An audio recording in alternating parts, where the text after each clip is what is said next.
Getting adjusted. If anybody's in here, hello, hello.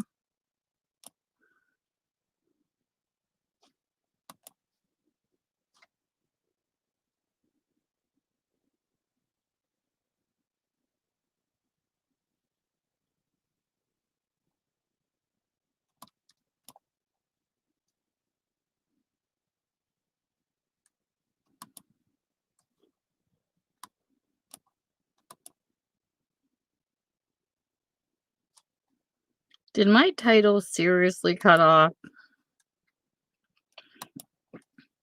Oh my goodness.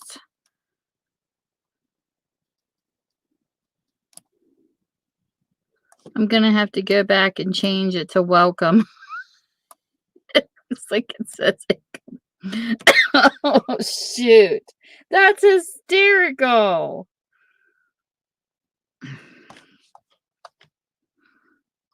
My title's wrong. Oh well.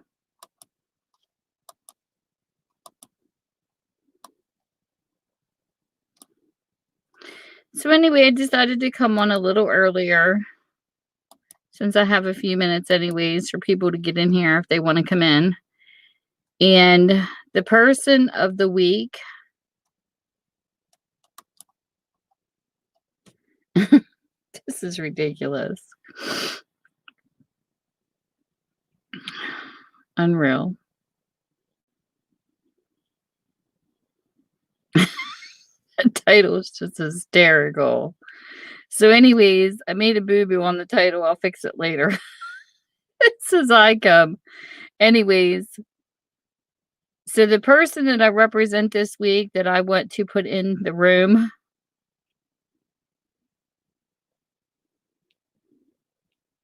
my YouTube personality is one of my favorite people. I'll explain more about her. It's Hannah Schroder. Hey, Kat. What have you been up to, stranger?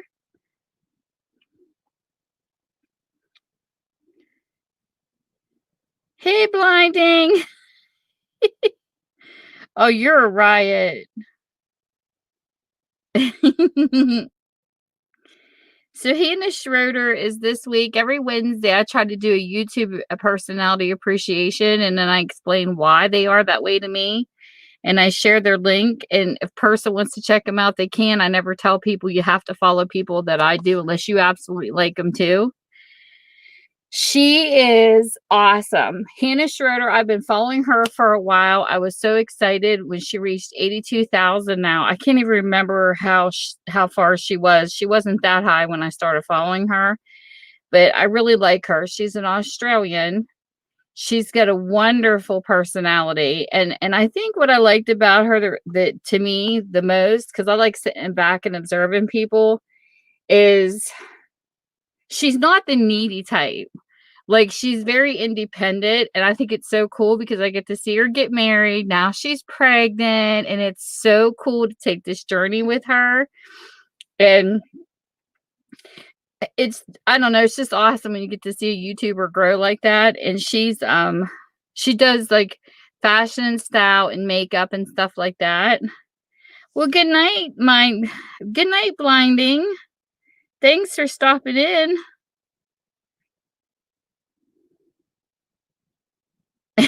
Cat. You're so ornery. So what I did was like I changed my screen name, and I don't know if she knows I'm the same person or not, because she would talk to me in her comment section, and so I had to tell her today who I was. But it's like really cool because she comes off, even though she has a boyfriend. I love that type of personality where I don't know, like, I don't know how to explain it. I don't want to make it sound like needy, but like, you know how sometimes, like, when I trained to do computers and I was doing help desk, there was a woman having issues with her computer, and I was trying to explain to her how easy it was to fix it. She said, "Oh no, I'll have a man do it." I think that's one of the things I like about Hannah is that she had to put a dresser set together, and she didn't wait for her boyfriend to come home. She did it herself. And she's got that independent thing about her. And that's what I think I like about her the most, is like she just gets it done. And she reminds me kind of like my oldest daughter. Yes, Michael, I'm going to tell on you if you're listening to this. My husband's at work. He sneaks in. But like, for instance, I had this big cabinet in my kitchen and all I had was Tupperware bowls on it and it kept breaking. And he would never fix it. He would say, "Oh, your bowls are too heavy." I said, "It's just bowls." And even if it was pans, it doesn't matter. A cabinet should be able to hold things.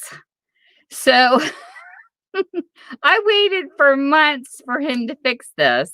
He kept sticking these little plastic things in, and that's not going to hold a board. It kept breaking, and it's like, oh my gosh, my bowls were on the bottom again. So finally, one day, I just get so tired of him not fixing it. Because, I mean, we shouldn't really expect the men to do it all, but it's just I didn't have a clue how to do it because I'm not into that kind of a thing. I'm more putting toys together for my kids at Christmas and things like that where he hates to read instructions. So when it comes to the kitchen cabinet, I really didn't know what to do. I had nobody really to ask.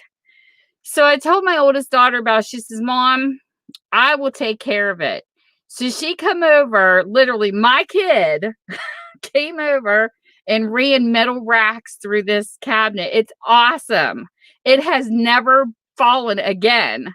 So to teach my husband a lesson, because he's the type, he doesn't want to fix it, but God forbid you tell him another man's coming into his house to fix it. So Kat, yes, I was a shit stir. I told my husband, there was a neighbor, I lied, it made up this guy that could fix cabinetry. I can't remember if I told him I met him on Facebook, how I don't know. I made up this bullshit story. And I said, I waited for months for you to fix it. And since you didn't, I found a man to come in here and do it for me that was younger. He was so pissed off at me. Oh my God, if you would have seen how he acted, he was horrible. He was like, he was like that male pissing in your territory type of thing. So I let him believe it for a little while. And then my daughter opened her mouth one day. She came over to visit and she's like, "Mom, so how's the cabs?" And I go, "Shh, don't tell your dad what he heard." Really? All this time it was Jada? God, it was so funny.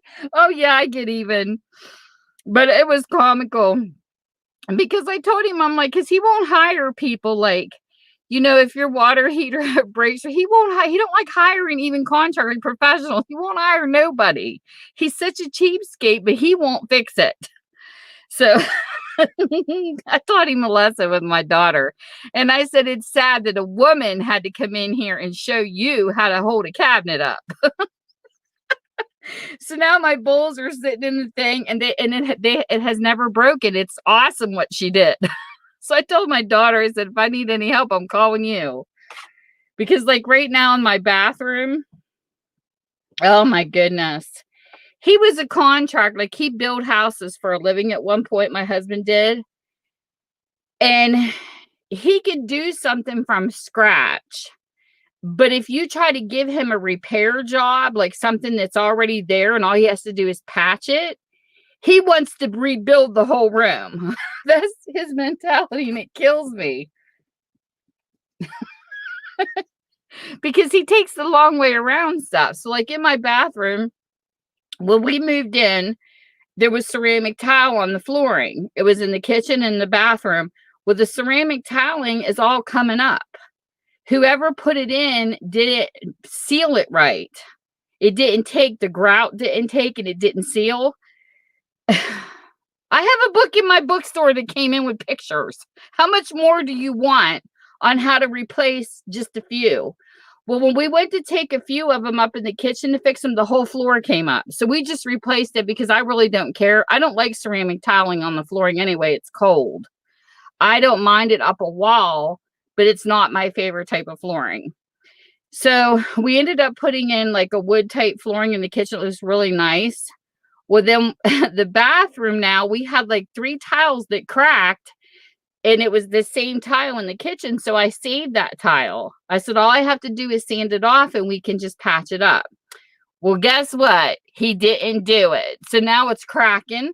I'm stepping on pieces of the grout coming up and it feels like pebbles. I'm like ready to choke him. And I told my daughter if she didn't have 4 kids because it has to set for 24 hours, she would come and help me because I told her, I said, I really need your help again. But he's afraid that we go to start tearing the floor up, the whole floor is going to come up and it will run into problems because we have a cabinet in there that's like a double sink and it sits on the whole cabinet sits on top of the tile. So I don't know what to do about that part because if the floor comes up, we don't have the time to, like we can't, I don't know how that's going to affect that because when you take it apart, you know how things get messed up. They're like never the same, especially when it comes to plumbing. So I don't know. But anyways, I walk in there and the floor is cracking. It's like one thing after another. I told him, I said, when you own a house, you got to maintain it. Or I was listening to this RV camper person. Of course, I'm always throwing YouTube in his face. Hey, Lisa. Yes. I replied. You should have got it back.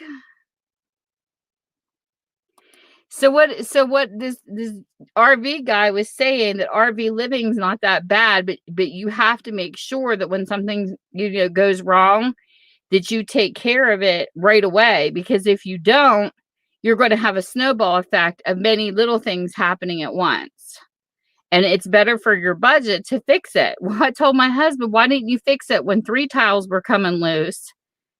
You know what I mean? So now it's going to get worse, and now something else has happened.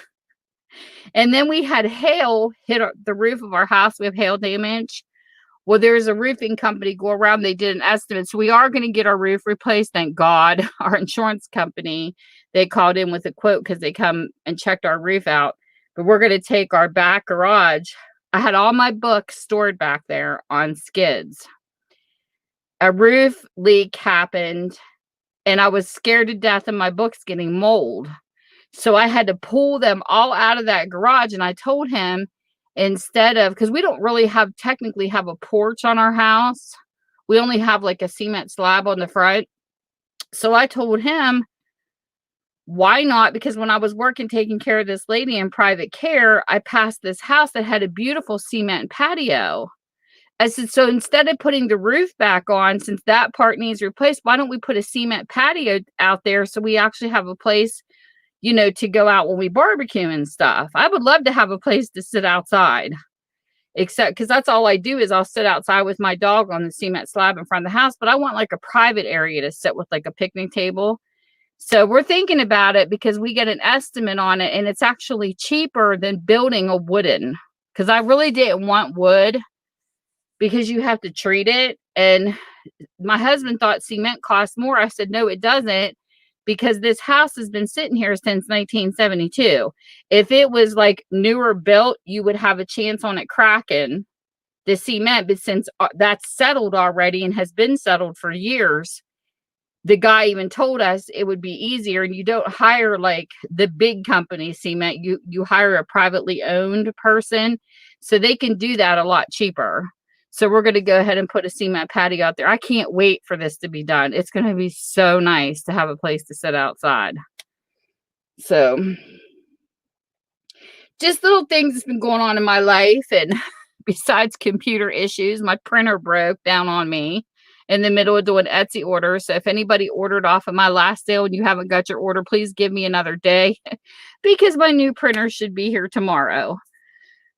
I had 9 sales and another one just came in today, and it's like, oh my Lord, because I can't finish them. I get the first 5 done and there was 4 left, and now another one today says 5 orders. I'm going to have to get out like immediately as soon as I get this printer hooked up tomorrow.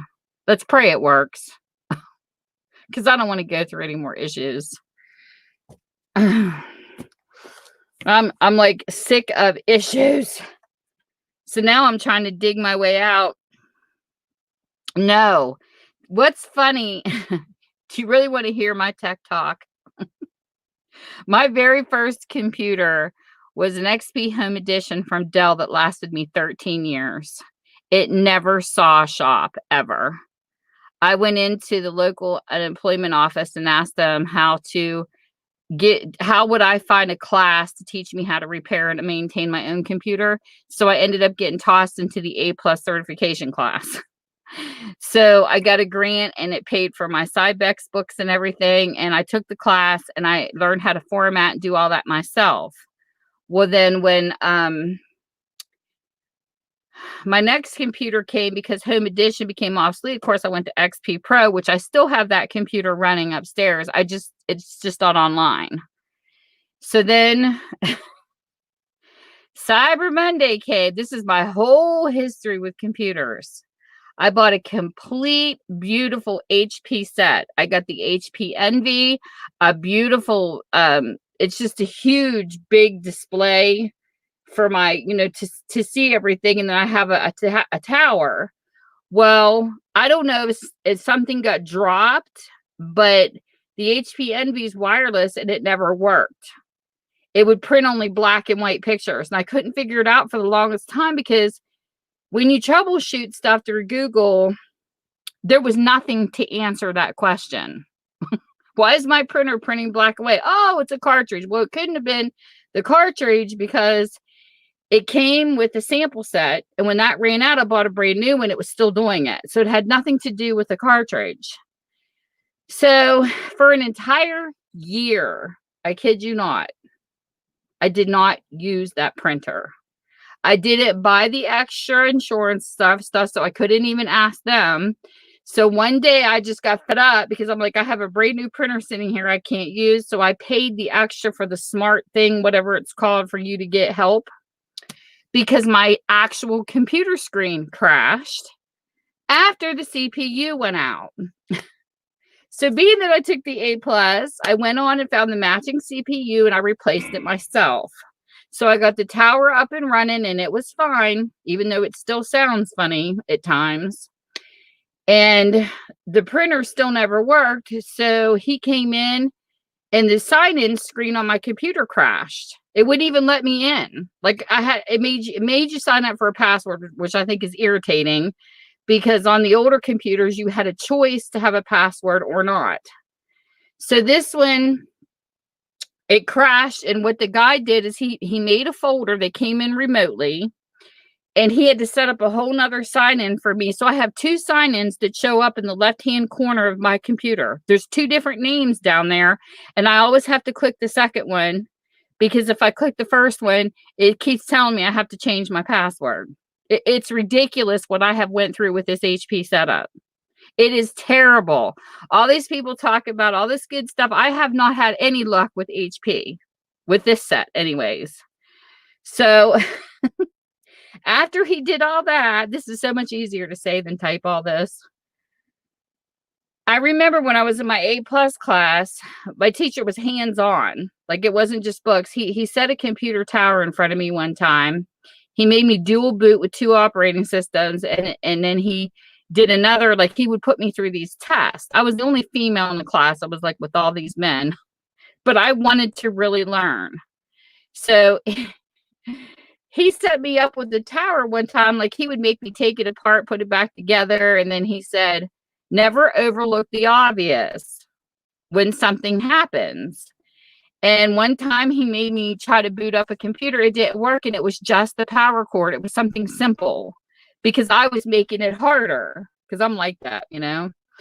So even my algebra teacher, she says, you have a whole page long to solve this problem. It takes a few lines, but you know, that's how I am. I'm like really into something. So that hit me one day when I was sitting at my computer frustrated with the printer never working. And I thought, don't overlook the obvious. What are you missing? So I get to thinking, it's wireless, but can it take a cord? So I'm looking at the back of the printer. I find a hole for a cord. I run to Walmart. I found a cord for my printer and I plugged it in. And guess what? It worked. All that time, it was the wireless. Something happened where it wasn't printing when I was trying to do it through the computer. So as soon as I hooked up, this is why I don't like wire products. I just don't. I had a wireless mouse one time. It was awful. You go through batteries like crazy. It was like really slow to get done what you wanted to do. So that turned me against wireless right there. I just don't like anything wireless. I have to have hardwire stuff. So when I bought the cord, the ink had been in it so long, it damn dried up because it sat there for a year with a brand new set in it and it was like no good. So I started getting lines. It's like ink is not cheap. I was not on the Insta Ink program. So, you're paying like $70 for two things of ink, which is ridiculous. So I had to pitch them and get new. So that was a waste of money right there. And finally I did get it to work. It works fine now. But sometimes I'll hear the tower start making noises and it's the CPU still. Like it just never worked like it should have. So then down here in my store, my mother joined AARP and got a Toshiba laptop. She didn't want to use it because she was afraid to touch it. So she was afraid of the keys for some reason. So the same month, cyber time that I got, as I had the Toshiba before I got the HP. So she ordered me the HP set and I got her touch screen and showed her how to use it. And she was better with the touch screen. So I had her Toshiba down here and I went and bought I think it was like a $50 cheap HP. It was at Walmart at the time because I was only using it for invoices. Hey, Curly. That one worked for 8 years. I never had no problems with it. The one that I do my Etsy stuff with and I, and all that. Well, in the middle of orders yesterday, and it's not the ink because I just put new ones in. It was doing it on the last set, and I thought maybe I was running low because sometimes it's not accurate on your levels. So I bought a second set, and it's still cutting off. It's the printer. It's just gotten old. It's cutting off the numbers, and it's cutting off people's names and stuff like that for invoices, and I can't have that because when I'm printing out the shipping labels, I can't have it not show because, they got to scan that stuff. So it quit after 4 orders that I was processing. So that printer is no good. So I spent the past 2 days. This is how I search stuff. This is how my mind works. I went and typed in the ink that it takes. This one down here takes 63 cartridge. My one upstairs takes 62. I have a brand new ink sets in there, and I still have some left on the last one that I took out. It was showing that the black was still full, but it wasn't working.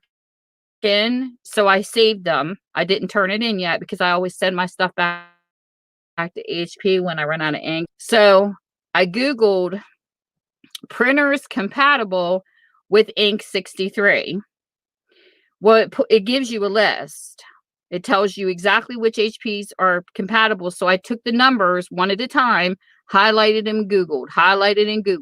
The first one was like $24.99 sold out. The second one was a little higher and it was sold out. And I just went down the numbers till I found one that was available. So I hit into one on Walmart for like $190 total with shipping and everything and taxes. It came to that. It was like 170 or something, 79. I don't know, something like that. So I debated because my husband's also this week. Talk about stress. They just voted today if they were going to go on strike or not. So I'm sitting there the night before last. Should I do this or should I not? Because if they go on strike, we're screwed and don't have money. I'm actually overcharging a credit card that we're trying not to use because I needed this printer because I have an Etsy store. I have to have a printer. And I sat and debated. I said, he's going to be so mad at me. So I made the decision. My gut was telling me to go for it. So I did. So because I'll be selling Saturday, plus I have some money rolling into my Etsy right now. So it'll pay for some of it, even if it doesn't cover the whole thing. And I tell him stuff when he's at work so it can sink in before he gets home because he's miles away, so he can't yell. So that's what I did to him. And he was mad, but then he was like, whatever, because he knows that we've got to have a printer. So then when he came home that night, it was so weird because he asked me what printer I did get. And when I clicked in it, honest to God, there was 7. When I bought one, it was down to 6. By the time he got home that night, they were sold out. So I am so happy I got this printer because they were gone. And my daughter was like, probably because of, the sickness is going around, people are working from home, they're buying up all the cheap printers, which could be a possibility. So I'm so thankful because I don't want to switch, what I'm doing. So the other computer upstairs, I went ahead and signed up for Instant Ink because Michelle Scott was telling me about how she loves her thing. Well, what's funny is I didn't know it at the time, but the actual printer that I'm getting is the one she has. I went back in her message and saw the numbers. And I was like, yes, so we're going to have the same printer. So at least I know if I can have somebody to ask, I can ask her because she loves her. She says she's never had no problems with it. She signed up for Instant Ink where it's a lot cheaper. You have different payment levels. And consider this, I don't run my printer except for when I have my sales. So I signed up for the $2.99 a month, which is a heck of a lot cheaper than paying $60 and $70 for friggin' 2 cartridges.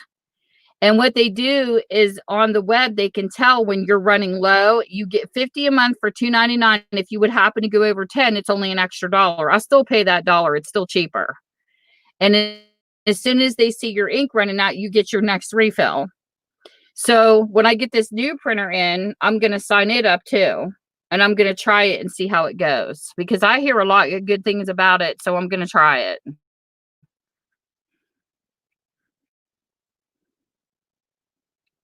Oh, it's crazy, Lisa. I mean, I couldn't believe I have never seen printers sell out that fast.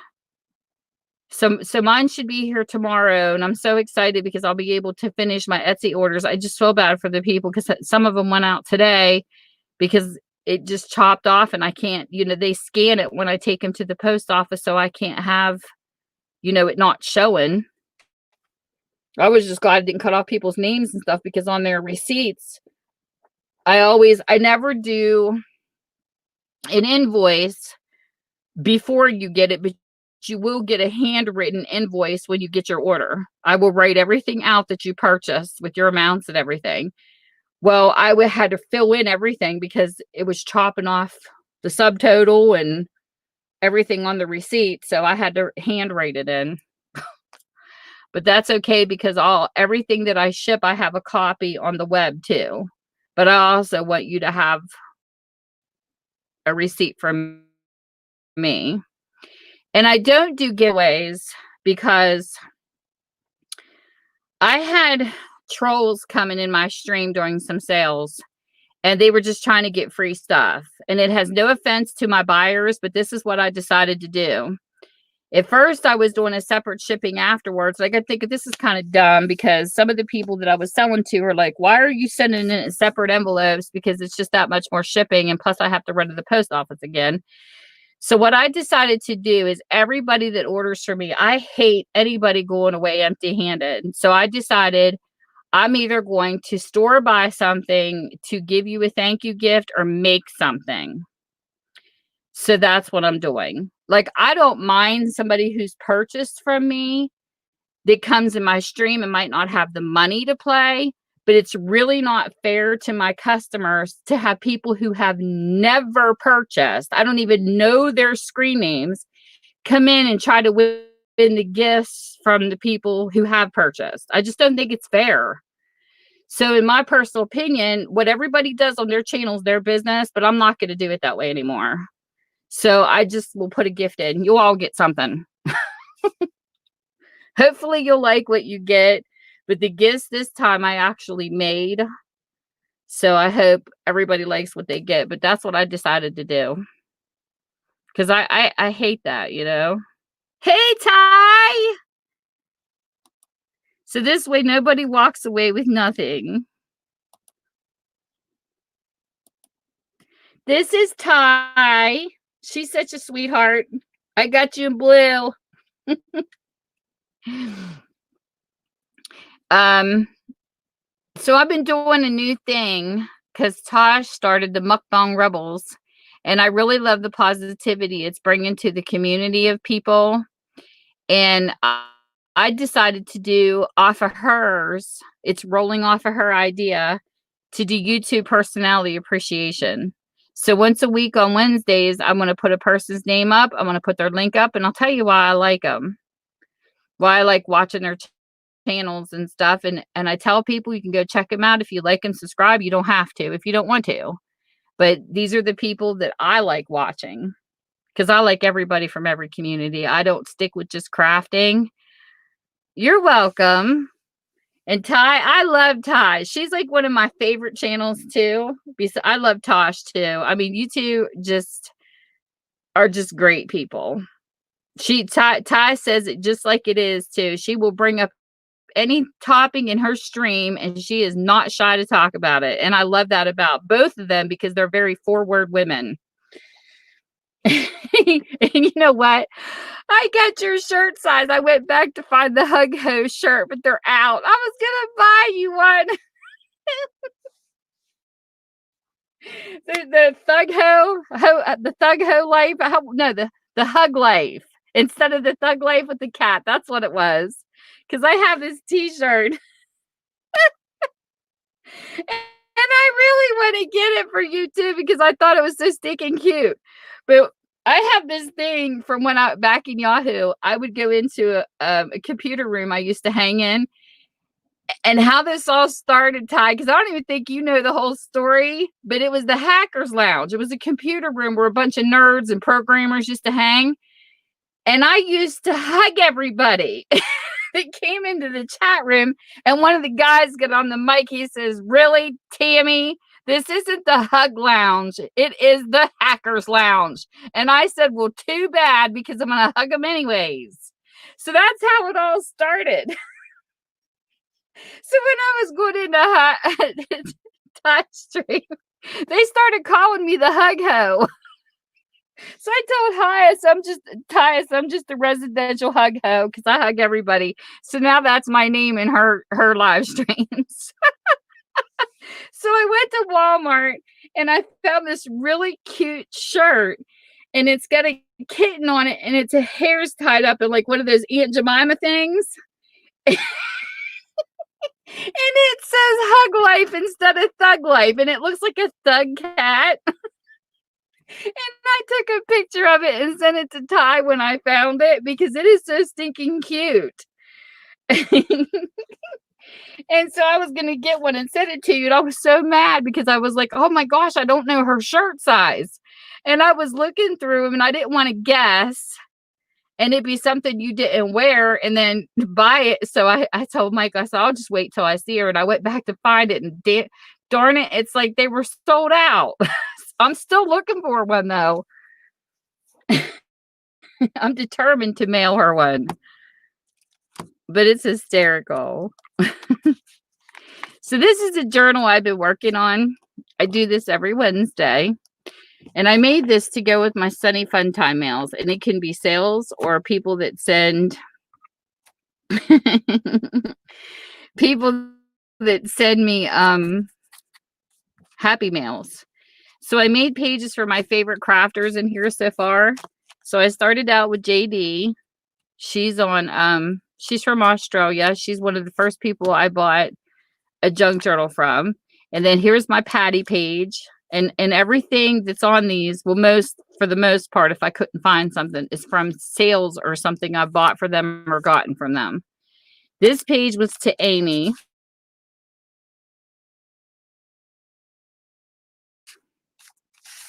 Earl. And then this page here went to Michelle Scott. Scotty is what I call her. And then this page here went to Carehart that runs the Disabled Artist Foundation on here. And for people that don't know what they call it, Defy, it's a woman in Florida who started a program for people who can't afford arts and crafts. So what she did was she brought her, people together on here on YouTube and they do auctions. I think this, what is it? One of the Saturdays, the first or second Saturday, I believe, of every month, they do a sale where they auction stuff, and all the money goes into putting together what a artist is. Like, say a person, they have to show proof of income, like what they make to be able to qualify. And if they're below a certain level, they get whatever they're into. If they're into junk journaling, she puts that together. If they're into painting, she puts that together. And every month she sends them a free bag of stuff that they get to be able to craft. And I think it's so cool because they brought so much meaning into people's lives.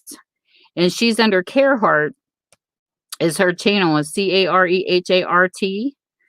One of my favorite channels. I'm putting together stuff to donate to them soon. I just haven't got everything I wanted together, but I'm sending her a box and a bubble bag of things to help out the crafters. So I love what her channel stands for. She's just an amazing person. I've talked to her through emails. It's just wonderful when I see people do this. So tonight, I'm picking a new person to do a page for. And I like her crafts too, even though she doesn't do them enough, because I know she's got kids that she takes care of. But the night page is going to go to Katie. And she goes under Katie's Tribe of 5. And this is some of the items I got off of her sale. And whatever I unbox, I will figure out a way to create it into a page. So I bought these movie trivia game cards off of her sale. I got some papers. Look how cute this is.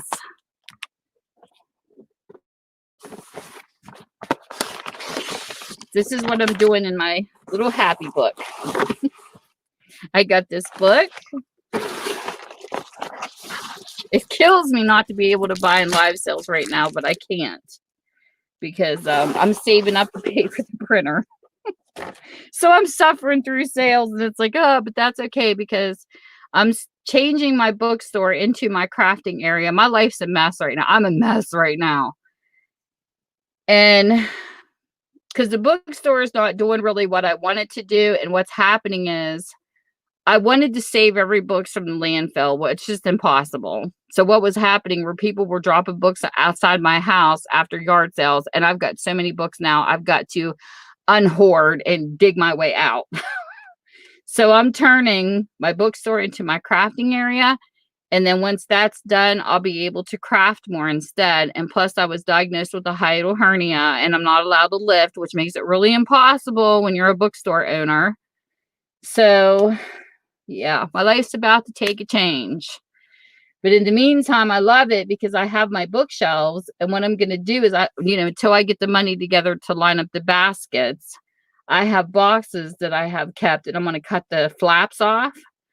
And I'm going to put them in my bookshelves and fill them with my crafting items and finally get an idea of everything I have, because I do have a nice variety.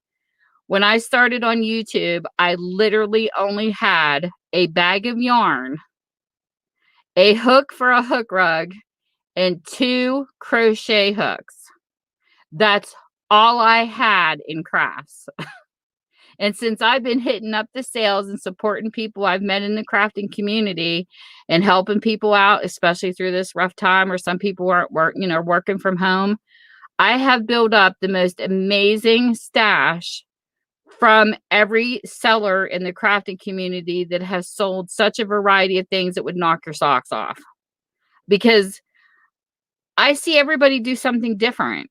It's like Patty has a lot of vintage. Maddie has a lot of new. Everybody in between has both. So it's like when you go into a sale, it's hard not to like at least one thing from every seller. And cards are amazing. The kind of stuff we collect you would never dream of, because playing cards, it doesn't have to be a whole deck. Game pieces that we threw away because our kids outplayed them or whatever, they're saving dominoes. They make dangles out of them. They're saving vintage playing cards because they have birds and things on them that you can use to decorate your junk journals with. Ledgers that people used to throw out and burn. They love the handwriting on the pages. It's amazing the type of journals I see that are formed from these things.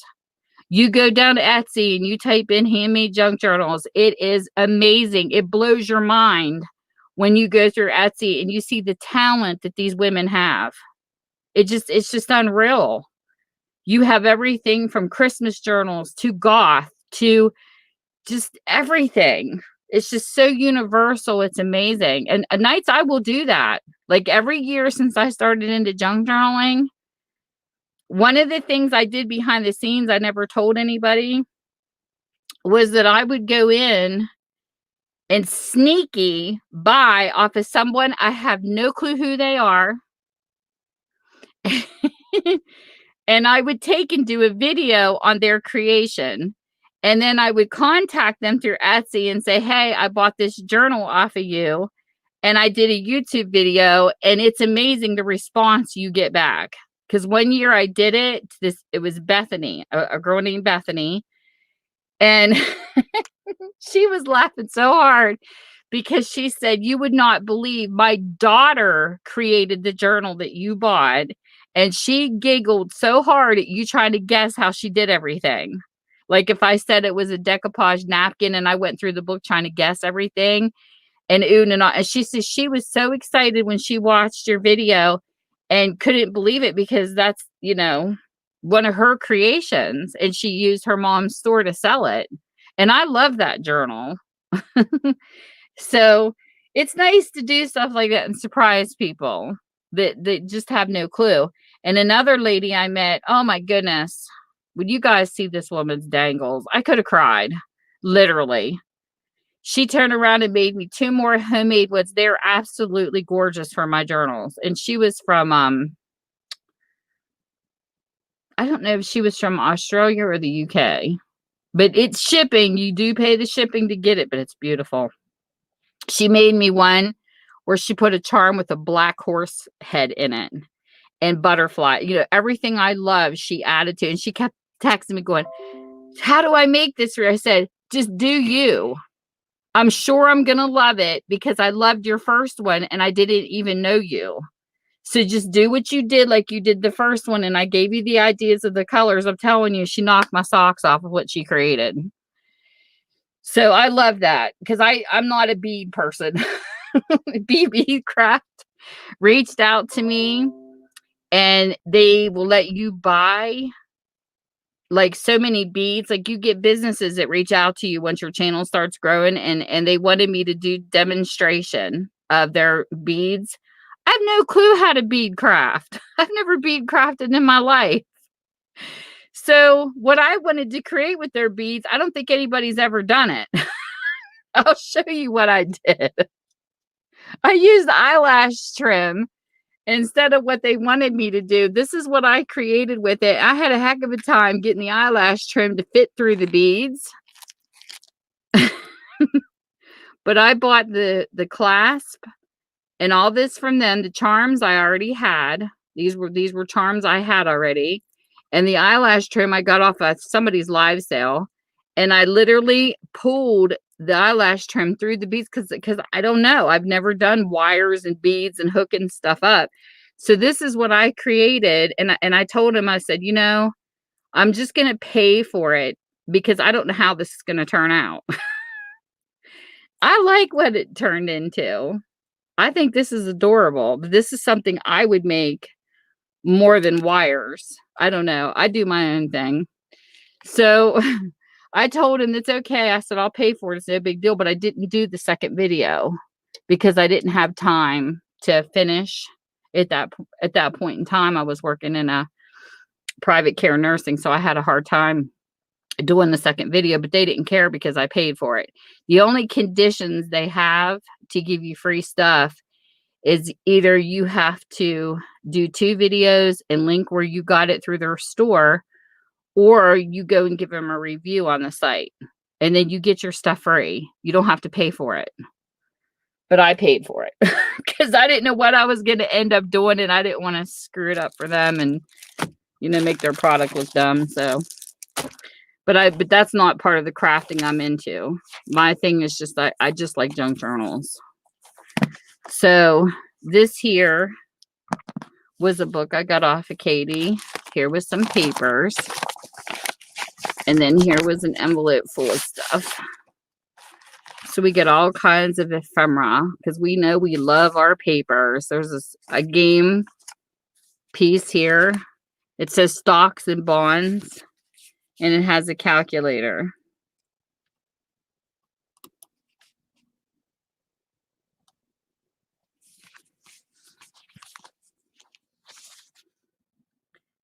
It says bear market price calculator. Oh, it's a paper one.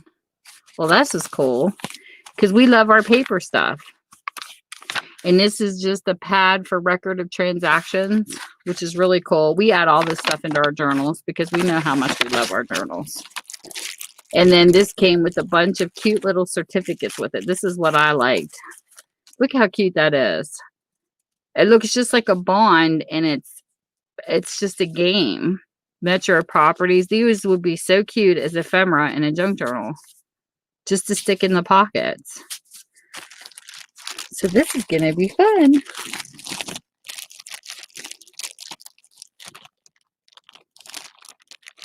Well, see, this is the problem I'm having, Curly. This is funny. I keep getting people say to me, what's in your store? Do you have this book? Do you have this book? What they don't understand is I'm not a new bookstore. I don't order everything that comes into my store. So I don't know what I have. I can't tell you what I have. The only thing I can tell you is what's on my shelves. I have boxes and boxes and boxes I haven't even opened yet. And I don't have the room to open everything and get the inventory and repack it. I just can't. It's too much for one person. So what I've been doing is, because I'll get people hitting me up because I post in the marketplace too, besides YouTube. They'll be like, do you have Druid books? Do you have this? But I said, listen, what you see on Facebook, you either have to watch my YouTube channel or you have to watch my Facebook page to see my listings, because I cannot possibly, as one person, go through everything I have and tell you. I can't. So as I'm unboxing, I clean all the books up. I go through them. I make sure there's no ripped pages and things like that, because that was one of my guarantees in my store. I have bought books like that were ripped in the centers. And I just made up my mind I was going to make sure that the people would get the whole story. This is way before I was into crafting and junk journals. Now we buy books with ripped pages and we don't care. But you know what I'm saying? For a reader, you want that book. You want to see the whole book. So in between customers, that's what I did. I was always busy because I was unpacking and cleaning and stuff. And I have small vessel disease. I can't sit for a long period of time, and I can't stand for a long period of time or I swell. So I was on water pills one time, and I never want to do that again. So I have to balance my body out. And that's what's weird about me having my bookstore. It helped because most of the jobs out in the community, you're either on your feet as a salesperson or working a line job, which I've always done, or you're sitting at a desk. It's really hard to find a job where you sit part of the time and stand part of the time. And that's why I started my own business in the first place, is because I'm able to control what's wrong with me this way. So when I get tired of sitting and cleaning books, I would get up and go through books. Because if you would see my desk right now, you'd be like, oh my God, because it's full of books.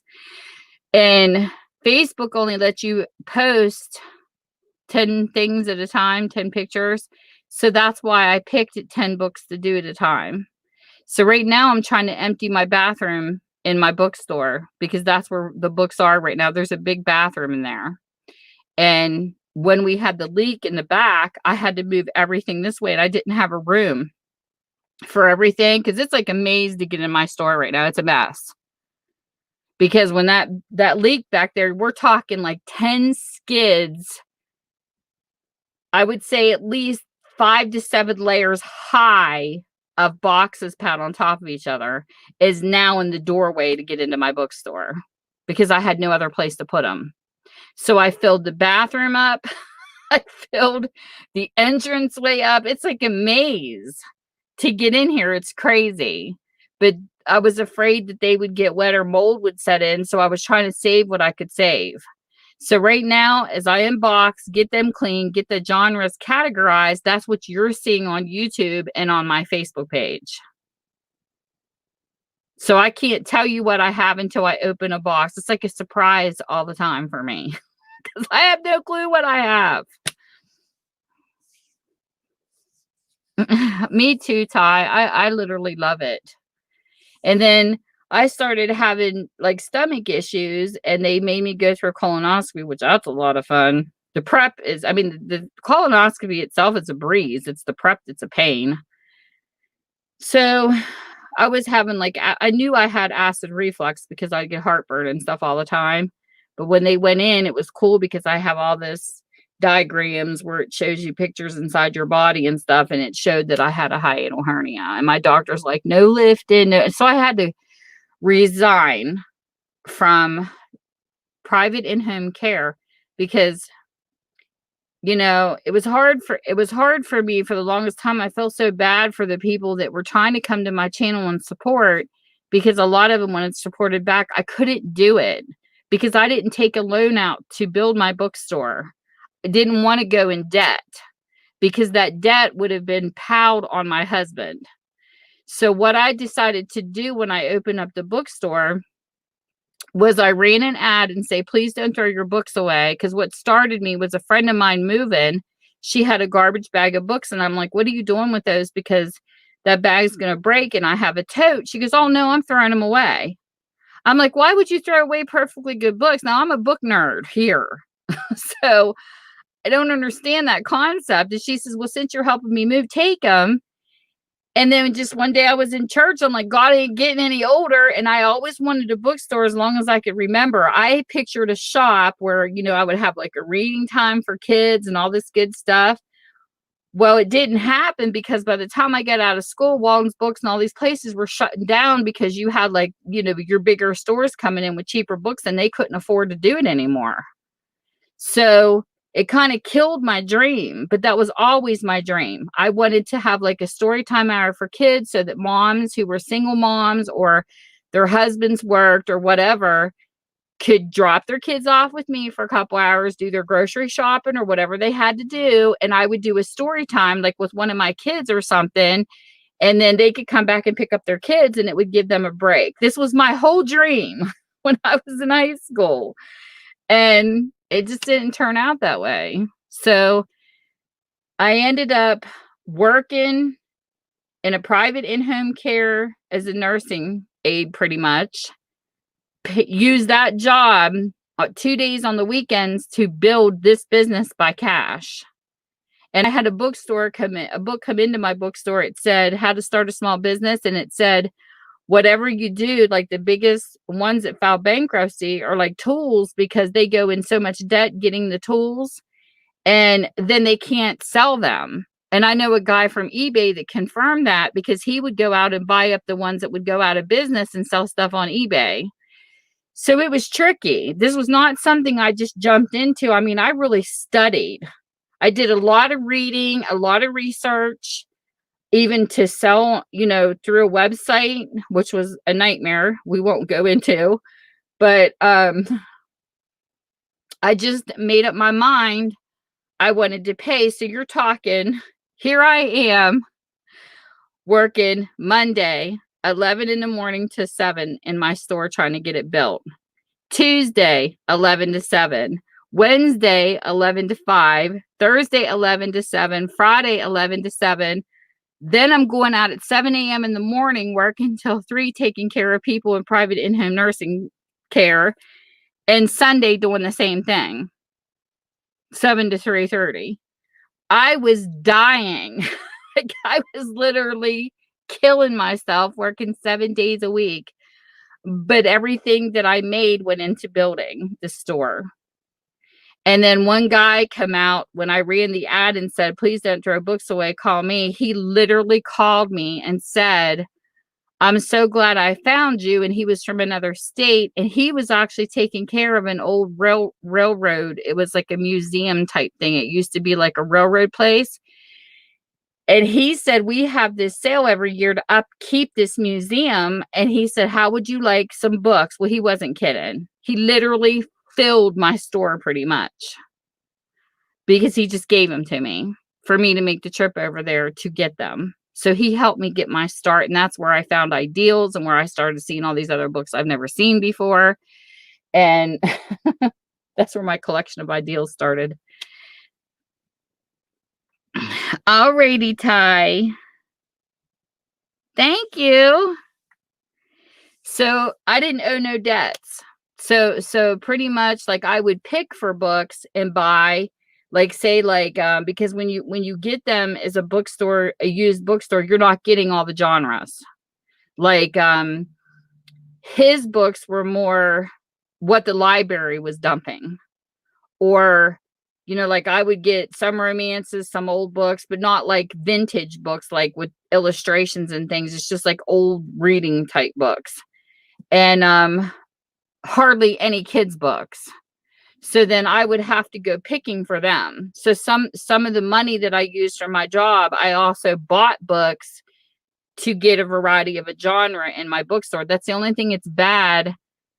A new bookstore versus a used is you're just basically getting what nobody wants in the first place. And I just realized when I got into the junk journaling community and then I seen where they were upcycling the books that everybody was getting rid of, I can only imagine what's laying out in the landfill, because I know some people that have told me themselves that work in the landfills that I would cry if I saw. And think about this for a second. We have an Ollie's, and I don't know who all has Ollie's in here, but I read the Diana Gabaldon books. I think that's how you say her last name. I never did learn how to say her last name, but she's the one that writes The Outlanders. I didn't even know that was a show till I got Netflix. I love her books. I was reading about these stories, so it was really cool to see the whole Outlanders on Netflix because that's from one of my favorite authors. And she's a time travel type. So she's my favorite time travel type of writer. So it's coming out brand spanking new. Her book's just being released for $21. I'm going to Ollie's and finding it for $5. There is such an overproduction of books. I think it's sad. And there was an author that actually came into my store and we got to talking. His books, and I do love this concept because it saves on trees. Really, when you think about this, instead of these authors producing a bunch of written books, like published real books, what they should do is have, like this kid did, it was by order. If you go to Amazon and you order her book, his book, then they would print it. That I like better because I'm seeing books so overly whelming out there that are being trashed, because even now, I read online, I looked for places to donate to because I was just getting too many. I was getting more than what I could sell is what happened. And that's when I started getting overwhelmed. I called the nursing homes. I called the prisons. I called everybody I could think of to donate to. Even there's even some schools over in other countries like Africa and stuff, but they only take school donated books if they're no older than 5 years. Our local, when I started getting magazines, I called our nursing homes. They only want what's recent. They do not want old stuff. So here I am stuck with all these old books now. And I don't know what to do with them because nobody wants them. So then I went to a place that's a thrift place. I go to St. Vincent's. The guy even told me there, it's gotten so bad they have a whole like building filled with books and they can't get rid of them. So they're not even taken anymore. I was turned away from a thrift store. So then I go to the Salvation Army, and every once in a while the Salvation Army would do a complete sweep because this stuff's not selling, and they don't want to become hoarders looking either. So they do a clean sweep and they start all over. Well, the only thing that I ask these thrift stores is, what do you do when you get rid of them? Do you throw them away, or do you take them to a recycling place? Because we do have a recycling place that you can get paid or not. It's your choice when you take stuff there, because me and my husband have been there. And they tell me they recycle. As long as I know that a place will recycle, I'm okay with donating my books to these places. If they don't recycle, then I have a problem, because I could take and make the money off of recycling them myself if I have to. I just do not want to leave them in the hands where they're going to land in a landfill. I have more respect for recycling than just to toss a book in a garbage. So then I go into other channels and people are complaining, oh, I think it's terrible that these crafters are ripping them up. Well, let me tell you what, honey, I don't think it's terrible, because there is so many books out there going to waste, you would not believe it. I would rather see a crafter recycle and upcycle it. But yes, I do have books that are my favorite. I have a book that I bought in an auction because I liked the cover. When I got the book, I fell in love with what was in it, and the book was not falling apart. So now it's part of my collection because I just can't bring myself to gut it. There are books that we crafters refuse to gut because they are a part of history and we love them. But if there's books that's going to end up in the landfill and people are going to throw them away, I would rather see it turn into a journal and gutted than, I don't care if it's history or not, than to end up laying in a landfill and nobody cares about it. So, there's different opinions within people, but that's just where my heart's at, because I do have the love of books. But until you own a used bookstore and you sit and tell people, call me and give me your books and don't throw them away, you will never understand what it's like to be overwhelmed with books until you do that. Because trust me, they leave them outside my door. They would leave them on my front porch. Every time somebody has a yard sale, every time somebody moves, I have books coming out my ears and nobody wants them. And I put them on YouTube. I put them on Facebook. I put them out in every single, it's like 10 places you can put them out when you post them on the marketplace. I have a community yard sale once a year. How much more do I need to try to sell these books? They get all those chances before I even donate them. So nobody can sit and say Tammy does not try to save books. Tammy wastes books because Tammy tries to give them homes. So that's where my passion is. And that's why I changed my name from my name to Tammy's Passions, because this is my passion. I love books. I have always loved books for as long as I can remember. So, no. I will never be accused of being wasteful on books, because I tried everything I can to find them a home. And I even have Happy Meals going out. I had a whole set that I even had posted on Wix.com of a beautiful health set. Nobody touched them. And they're in excellent condition. Like, they have no writing. They look like they've barely even been opened. And I am literally giving them as a Happy Mail, a whole set of 26 books to one of my buyers on Etsy, because I'm congratulating her daughter for making it in medical school, because I know these books will have a good home. And I'm not making a dime off of them. So, there's times I've even donated just to have them have a good home. I can't do any more than that. Doing it for free. So there you go. That's my whole story on books for anybody I didn't put to sleep. And this man hated when I told him I couldn't take any more books, because they have them coming out the ears. So it's not just me. It's just, and with social media, there's a lot of people that just don't read anymore. So I worked my butt off. I did the best I could, and I just can't do no more. So now I'm going into something completely different. It's a new chapter of my life.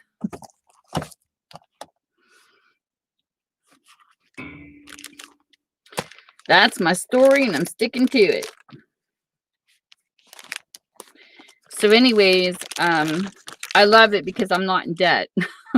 So when I go to shut the store down, it's okay. I'm not in debt as far as the store is concerned. I don't have to file bankruptcy because it didn't work. I paid and worked for everything that I did try to make it work. And I sweat and tears and put everything I had into this bookstore. And some things just don't work. And there's a time that you just, it's not that I quit or I give up. I'm just overwhelmed. I have no choice. Because like my husband says, we're just getting more and we're not selling it. And we just can't do this because that's exactly how hoarding starts. And I don't want to be a hoarder. Right now, I'm a clutterer. But I'm getting rid of them. And as I do, it'll improve. So I can still have my sales. I can still go picking for the type of books that people are actually do have time for. And I'll be okay. Because there's another bookstore not far from me. He's involved with one of the universities here. So to me, hey, more power to him. He wants to be able to make money at it. Good luck. But there would be a whole year would go by. I'd be lucky to make $100. That's it. I would have starved if this was my only income. So I just made up my mind. I just can't do it anymore. It's not even worth. I put way more time and not enough money did I get out of it. And I mean, it wasn't even for the money. I did it in the first place. It was to save books. It was never about the money. But when you find yourself spending more into your business than what you're making, what's the point of having it? Because I mean, I can't even keep up with the basic necessities to keep it going.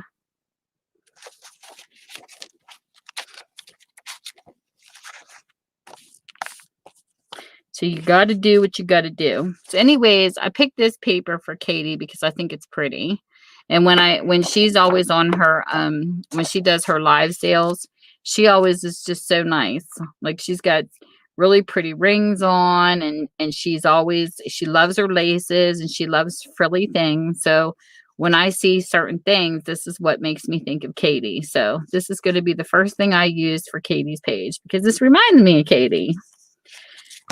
So it's just regular paper.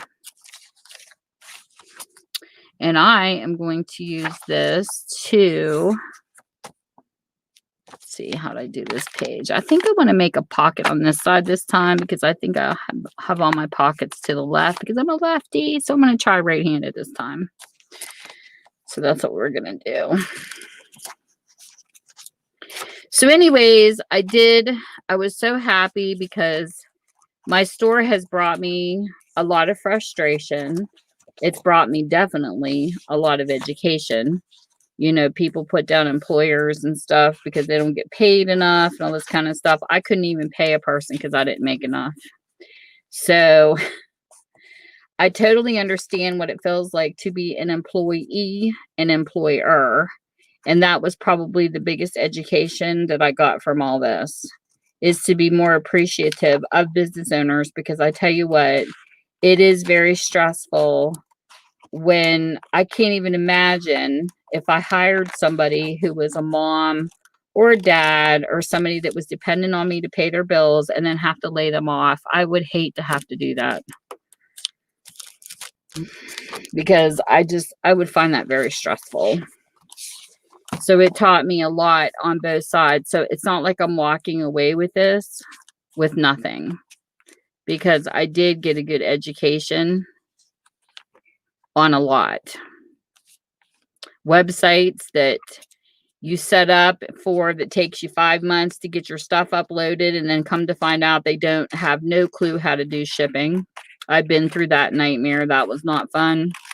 I literally almost gave up on that one, just in the business itself. And I kept pushing because Tosh says keep pushing. And I pouted for a few months, but I made it past that point. And then I just have a lot of respect for business owners, especially mom and pops. I mean, I always did, but I think I respect them even more now being one, because it's not easy. And you have no life, because when you're building a business, you know how they always say, "Oh, dad's never around," because, well, I could totally get that, because I had to miss a lot of events, a lot of times with my family, just building the store, even in my own home, because I was working outside of the home to pay for it, and it took so much of my time. So it was rough, very rough.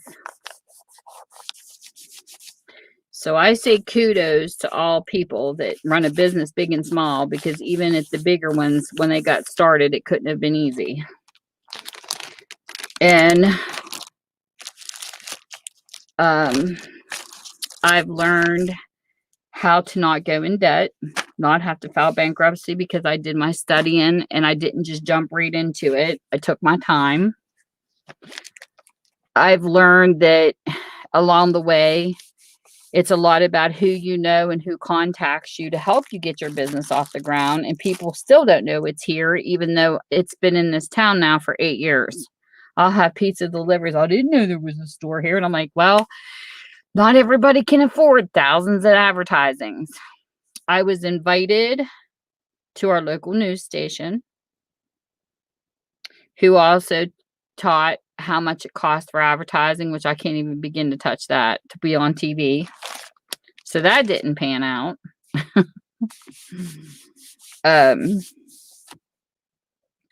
Just a lot of trial and error, but I think the biggest accomplishments I wasn't expecting were the biggest surprises. And that was, I had an author text me, and I thought he was a scammer through my Facebook page. And he wanted to do a story because he was doing a story on all the bookstores here. And I got published in 2 books. That one, and when JD did her thanks in her mental health book, she has me on one of the pages in her book too. And I thought that was very, very sweet. And I never expected to be published in a book ever. So those were 2 things that I didn't have a clue that were even going to happen.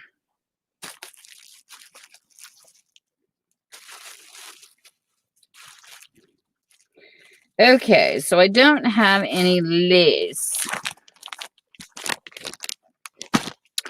with this.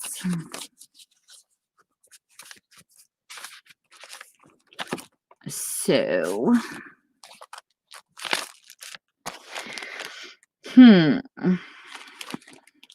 let this dry. I'll have to find a way to put Katie's name in here too. I got names I gotta add when my printer gets here. Let's see here.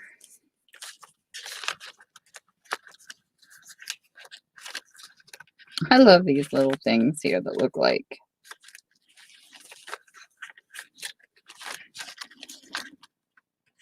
certificates. These are cute. So I'm going to stick in here because I think this is cute. This is the little one. It says 50 shares into the United Auto Company. I'm going to use that for that pocket because I think it's cute.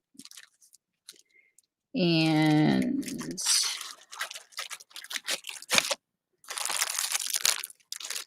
she always seems so cheery every time she has her sales. So I'm going to pick a card that says cheers on it, because she's always pleasant when she has her sales.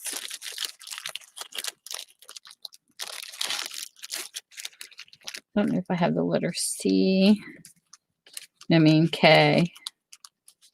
Let me see here.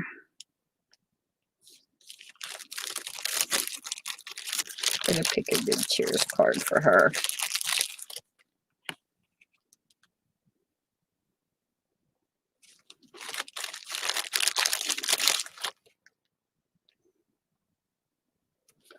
We'll stick this one in too, because I think that's cute too. You know what? I'm not going to use that in a pocket. I'm going to do something different with that because I want the cheers word to show.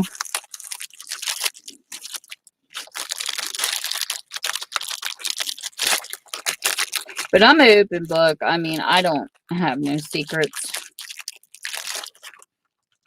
I'm pretty much an open book person when it comes to my life and how things are done, because I think, I think that's why I love taking care of old people, is because I love to hear about their lives. I love to hear everything, the mistakes they made, the loves they've had, how they met their mates and their kids, and just their lives in general. I just think it's cool to, learn about a person. I think we all are a book within ourselves.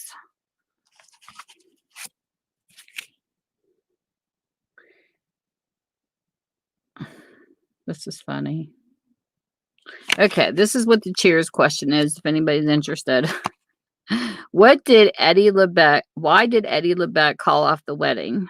A, he had a playoff game. B, he forgot to buy the ring. C, his mother didn't approve of Carla. Carla's pregnant again. Lose a turn, taking Carla to the hospital. If you're Carla, go to the exit to hail a cab.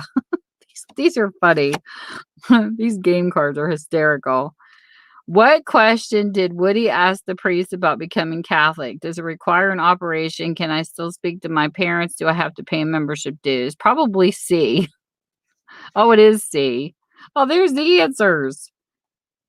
His mother didn't approve of Carla. It was the first one to have to pay membership. This sounds like something a guy would say. Anyways, well, he's my husband anyway. So we're going to go down, across the top. See, I'm backwards, people, because I'm a lefty. I don't turn nothing around. I do everything upside down. So I'm going to do this, and I'm going to turn this into a corner tuck because I wanted the cheers to show. Since this is Katie's page, I want it to look cute.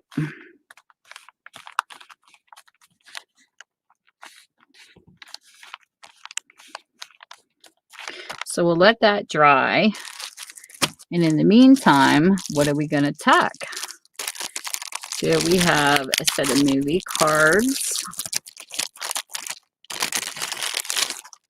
This is popcorn. Okay. Comedy cartoon. In what movie does Adam Sandler go back to school at age 27?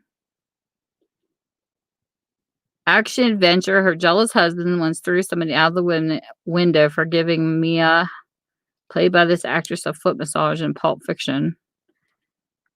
What does Maria take after leaving the convent in The Sound of Music? What was the nickname given to the mechanical sharks created for Jaws? What is the Cannes Film Festival's most prestigious award? That's cute.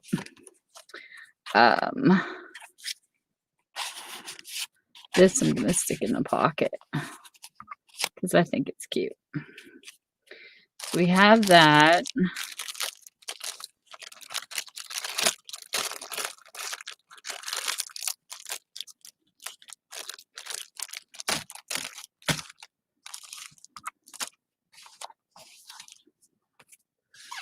This time thing's cute. Let's see what we have in here. I think this was, yeah, this is cute.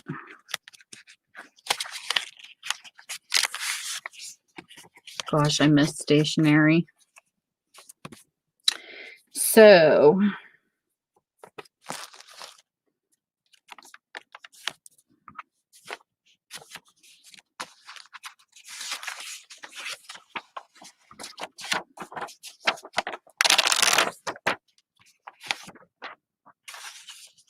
on both sides. We have this and this. This would be cute too.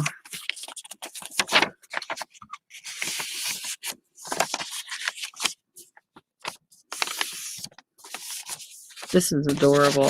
I love this.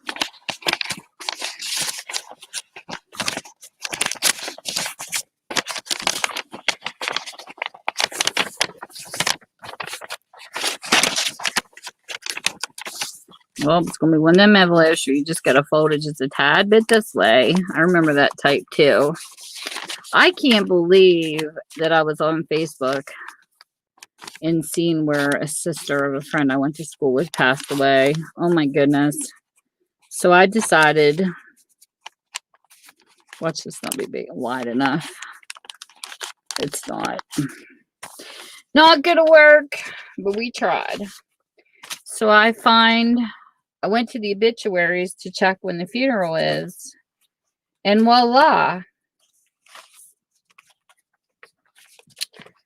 But one of the ladies I was taking care of in the private nursing home had passed away, and 2 other people I went to high school passed away. So I've lost 3 people that I went to high school. I don't think it was the same day, but it's the same week. Hey, Label. What are you up to?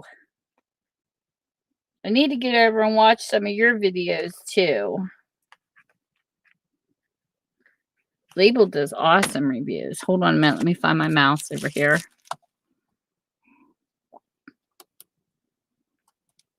Gotcha.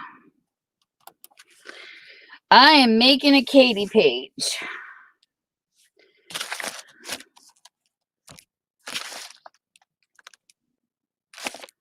These are planner sheets. These are cute too. Look how cute these papers are.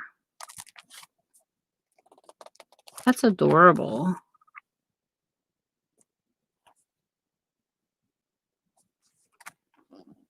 You know what? I might just play a little deeper tonight. Let me get this open. So how are you doing? Are you having a good evening?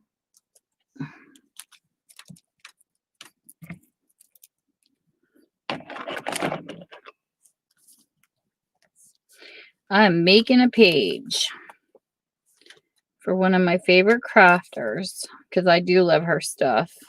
She took note cards and she bent them in half like sideways, and she did like the cutest little things to them. And I bought some in one of her sales, and I just love it.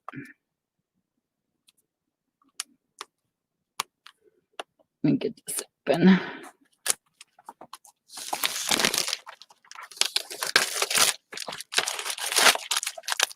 Hey, Tosh, I was talking about you. I swear her ears are burning. She's like that damn Tammy. She's up there talking about me again. You missed Ty. She was in here too.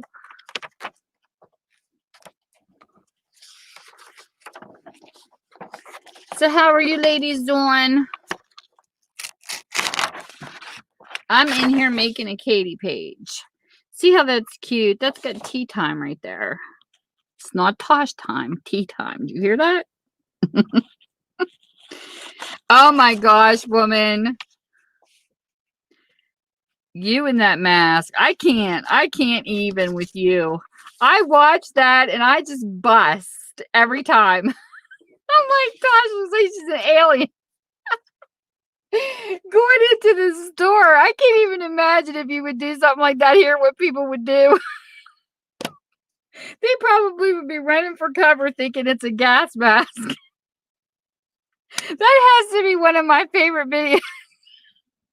That has to be one of my favorite videos that just, when you have a bad day. Oh my God, people. If you are ever sad. Oh my God. You have got to check out this. You have got to. You go to Tosh's channel. What's the name of that one? I need to link this to Tosh.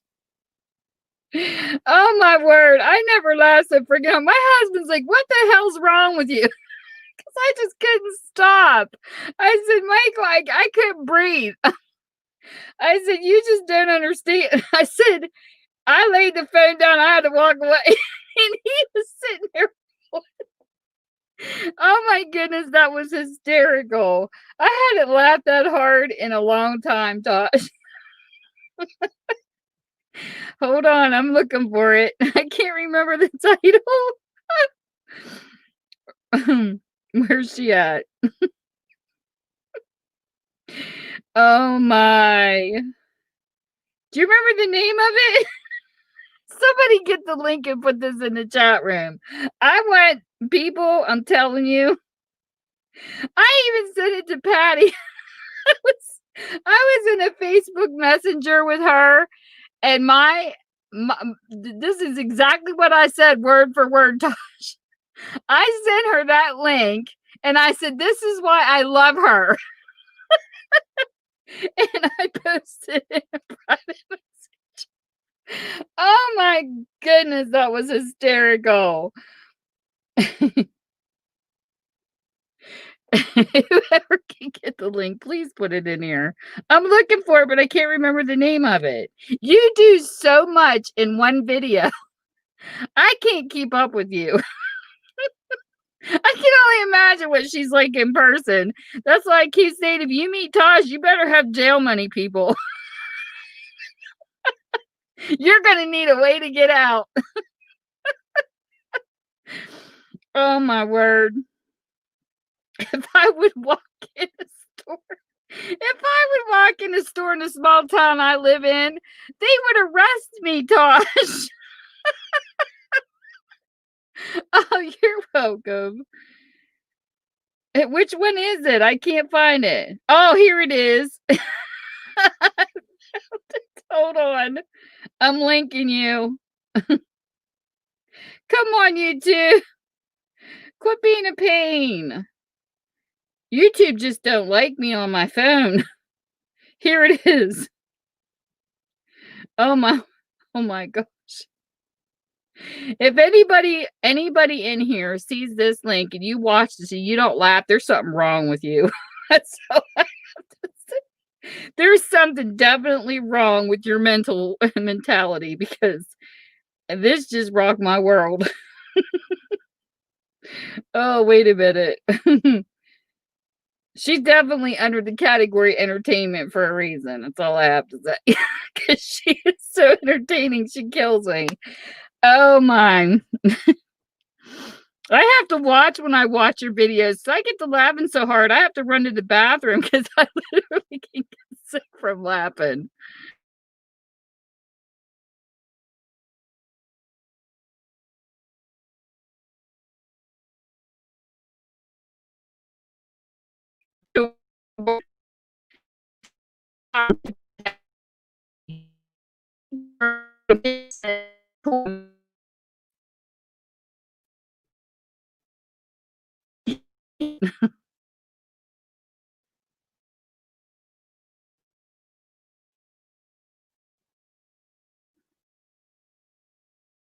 Buffer.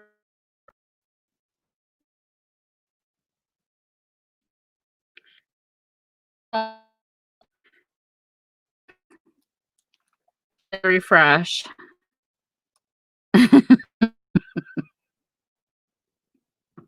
Did that go in the room? Oh, come you two.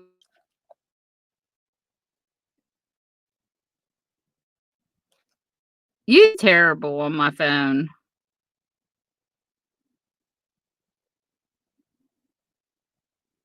It went in twice. That's okay. It's twice as fun. Oh, gosh. How can you not share that video? Oh, my word. So anyways, they made him go sit, and he says, I sit in a tool room with this old guy, and we pass out tools all night. So he tries to sneak his phone in and he plays Fishdome. Because Millie's got a team on Fishdome on YouTube. She's on YouTube. She's another crafter. So she invited us into her team, and we all help each other play Fishdome. It's an app on your phone. It's great. It's fun. You make fish tanks and you fill it with cool stuff. So that's what we do. He goes, I sneak in a corner and play Fishdome and try not to get caught. So he's like, he was off for so long, Tosh, he was starting to get a pappy belly. So the guys are younger, and they were poking fun of him when he went back to work. They were poking his belly going, look at you, old man. You really look like a pap now, because he's like in his 50s, and younger guys that weld up there, they're like in their 20s. So because Tosh, my husband is so hysterical. He come home one day with a complex. This is hysterical. He says, "These guys at work, they're making fun of me because they're saying I have wrinkles." I literally had to go on Walmart and find a wrinkle cream for him because he was freaking out. He's an Aries too, Tosh. What does it say? You know how you talk about being OCD? He went through a whole jar of this anti-wrinkle cream and it didn't work. So he tried another one because it said 6 weeks. So it still didn't work. I said, Michael, when are you going to realize it's junk? I mean, you went through 2 jars of this shit. I can't handle them saying I'm old. And I'm like, you have to get used to being old. We're getting old. Label, are you listening to all this? I have a crazy husband. But he's the same way. And my crafting clutter literally drives him nuts, Tosh. Because he's OCD about wanting everything in its place. I'm a mess. I'm all over the place. And it's hysterical because my mom, she laughs about my oldest daughter because she says, where she walks, you find a trail of her clothes, because that's how I am. I'm like a total clutterer. I'm not dirty. I like my drawers and my stuff folded. I don't like shoving things in my closet. I like things clean. But wherever I sit, I'm like Pigpen. I have a pile of crafts around me everywhere I go.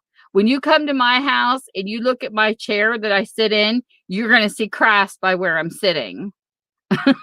When I go downstairs where I'm sitting right now, if you look to the left of me, you will see I have a pile wherever I go. He sits in his chair. He has nothing around him. And it's hysterical because I'm surprised we're even married. I told him, I'm like so polar opposite from him because I'm an Aquarius. So yeah, it's hysterical. But I'm a total clutterer. And then he heard me saying about you being a minimalist. And he's like, well, she's living my life. He says, you are not going to die and leave me with this stuff. He says, I'm about ready to bring a dump truck. So he talks to me, Tosh. And I said, nope, I'm going to keep all this clutter just so when I die, you're going to be stuck with everything. It's hysterical. I mean, people laugh at us because we fight funny. We do. We're hysterical.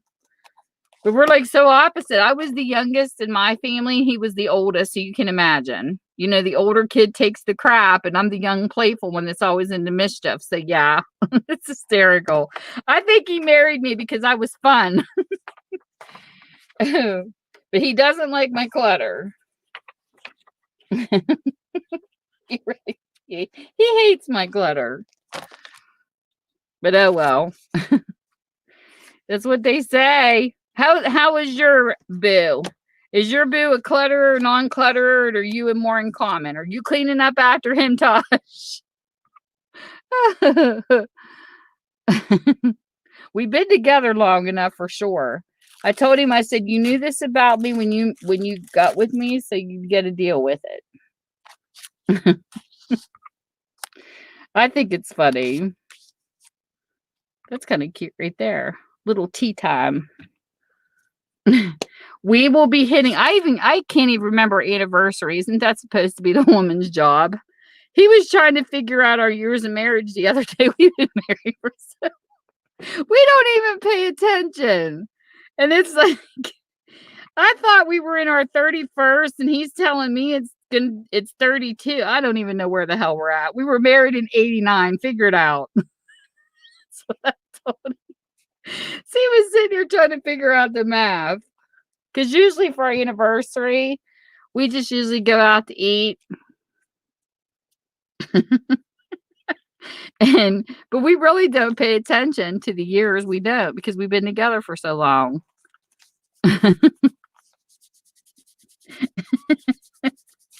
I think it's funny. So is he an Aries too? Are you both Aries? Oh, that's so sweet. You found your soulmate.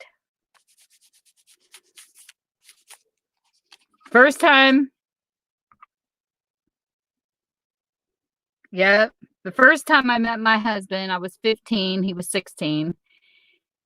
And we were in high school and there was a shortcut. You had to cut through the Greek room to get to the other side of the high school. Because if not, the bell, you only had so much time. If you were carrying your books from your locker, you were like running around. So we would cut through the Greek room to get to the other side by the library. And I'll never forget the first time I saw him. I was like, oh my God, that butt. I was behind him and I whistled at his butt. And he didn't even hear me. And then I had no clue who he was. And I remember when my sister graduated, they combined her and my cousin Mark's graduation together, and it was out of my uncle's farm. And he showed up with my cousin as his date, her date. I was like, you're kidding me, right? She come around the corner. She was my best friend too. She come around the corner and she's like, I want you to meet my date. And I come around that corner and I about died, Tosh. I was like, oh my God. I told her, I said, Mel, you remember the butt I told you I whistled at in school? And she says, yes. I said, he's your date. Because we always told each other our secrets. And she was laughing.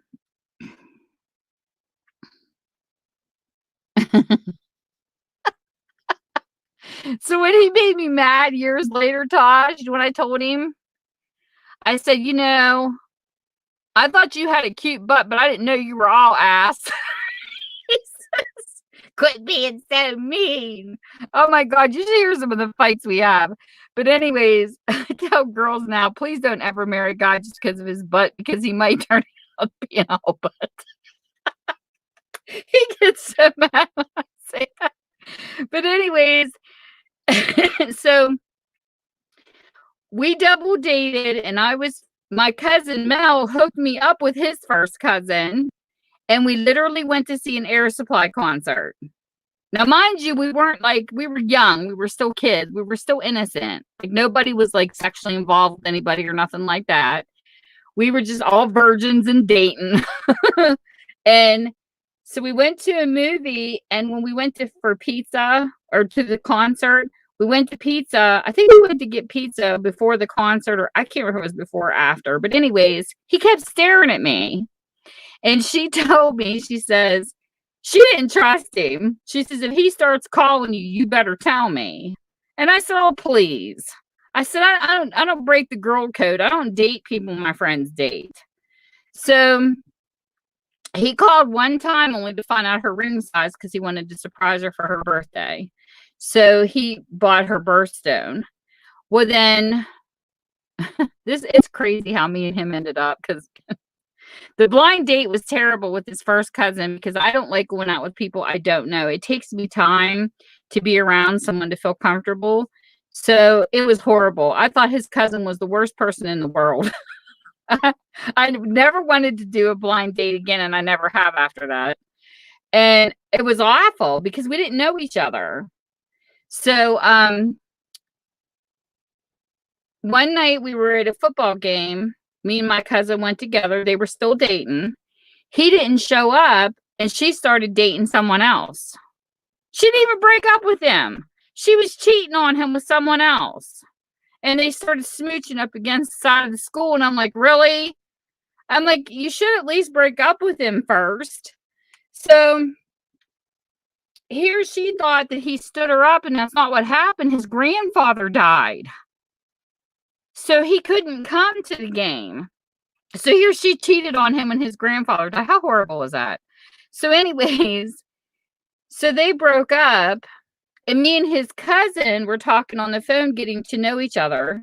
So we continued we were in different high schools, though. We didn't go to the same high school. So we were trying to to see each other, but it was hard to do when you're in different schools. So eventually we kind of fizzled out. So then one day he called on the phone and we started talking, and then we started hanging out at lunch, like just as friends.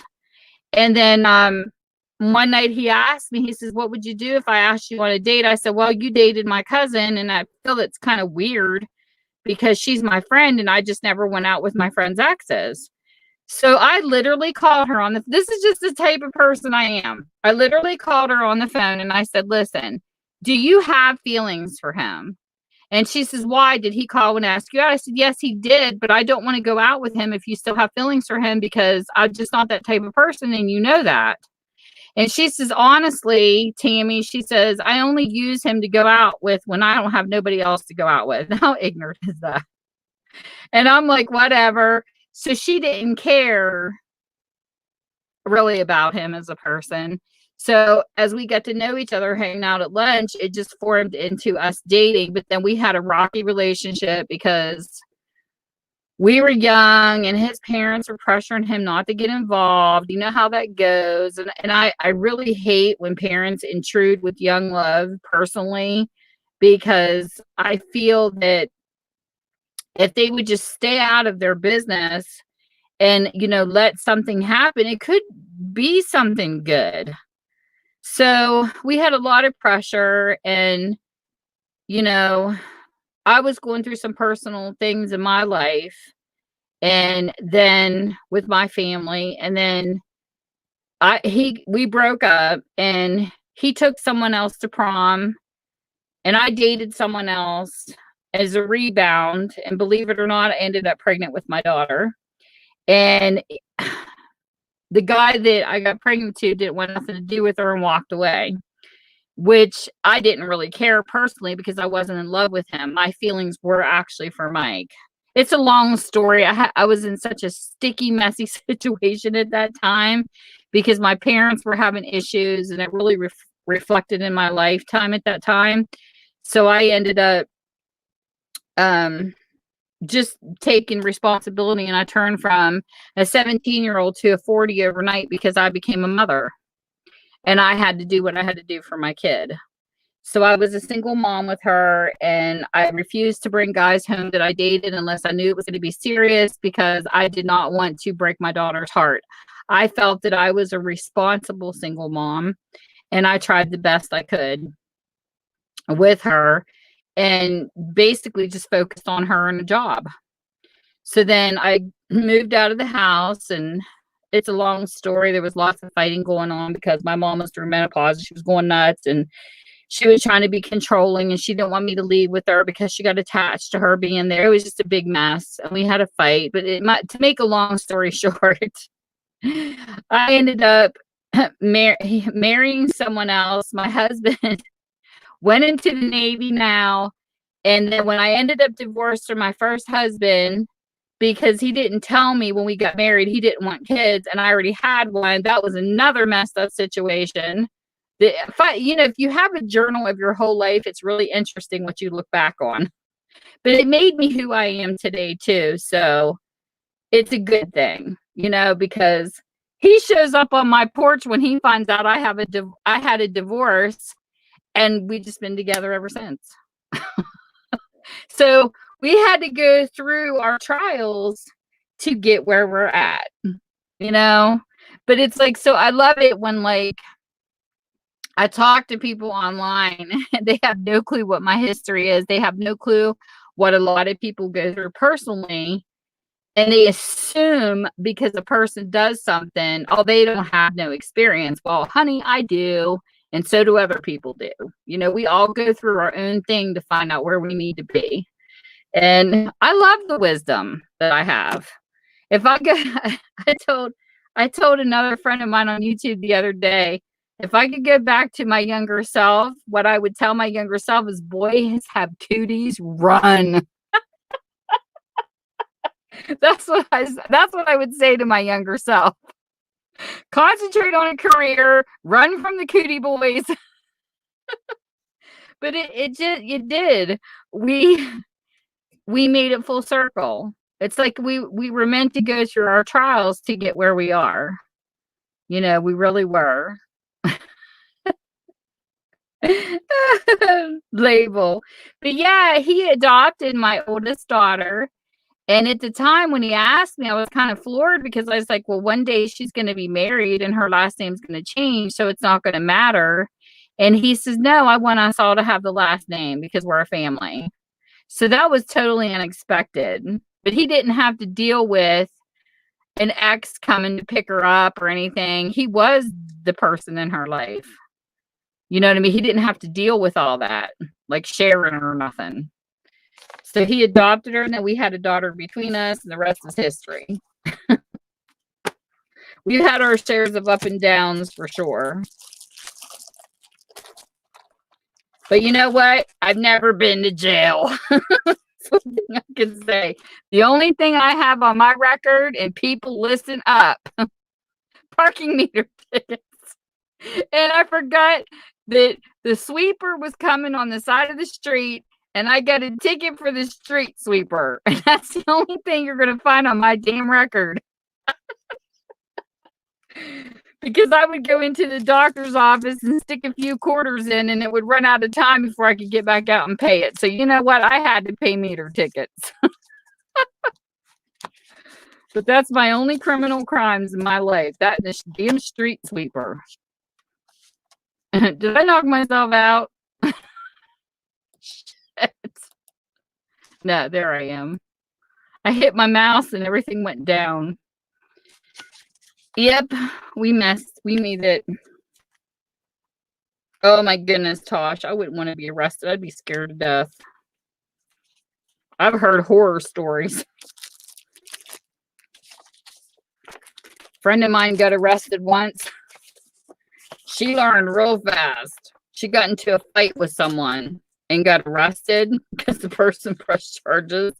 And they were the ones that started it. And the sad part was, she said, it's scary when you're in there over the weekend and the person says, what would that person say to her, said something to her. And she says, that's okay because I'll call the guards. And she says, they won't hear you. She says, I was like, oh my God, what did I get myself into? I'm like, I'll pass on that. Me too. I couldn't handle it.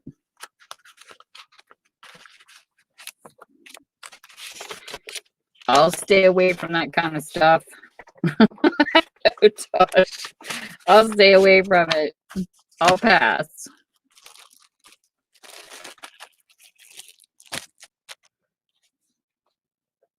All I know is I try to live the best life I can and stay out of trouble. That's my philosophy. Okay, so I didn't have any napkins with this either, so I couldn't do any napkins on this. So she's got tea time. She's got a couple cards, but we need something to go with this. Cheers. So movie and a certificate, because I gotta make Katie's page fun. She's a fun person. Oh, here's cards in here too. Let me see what these ones are. We'll make that an uptuck.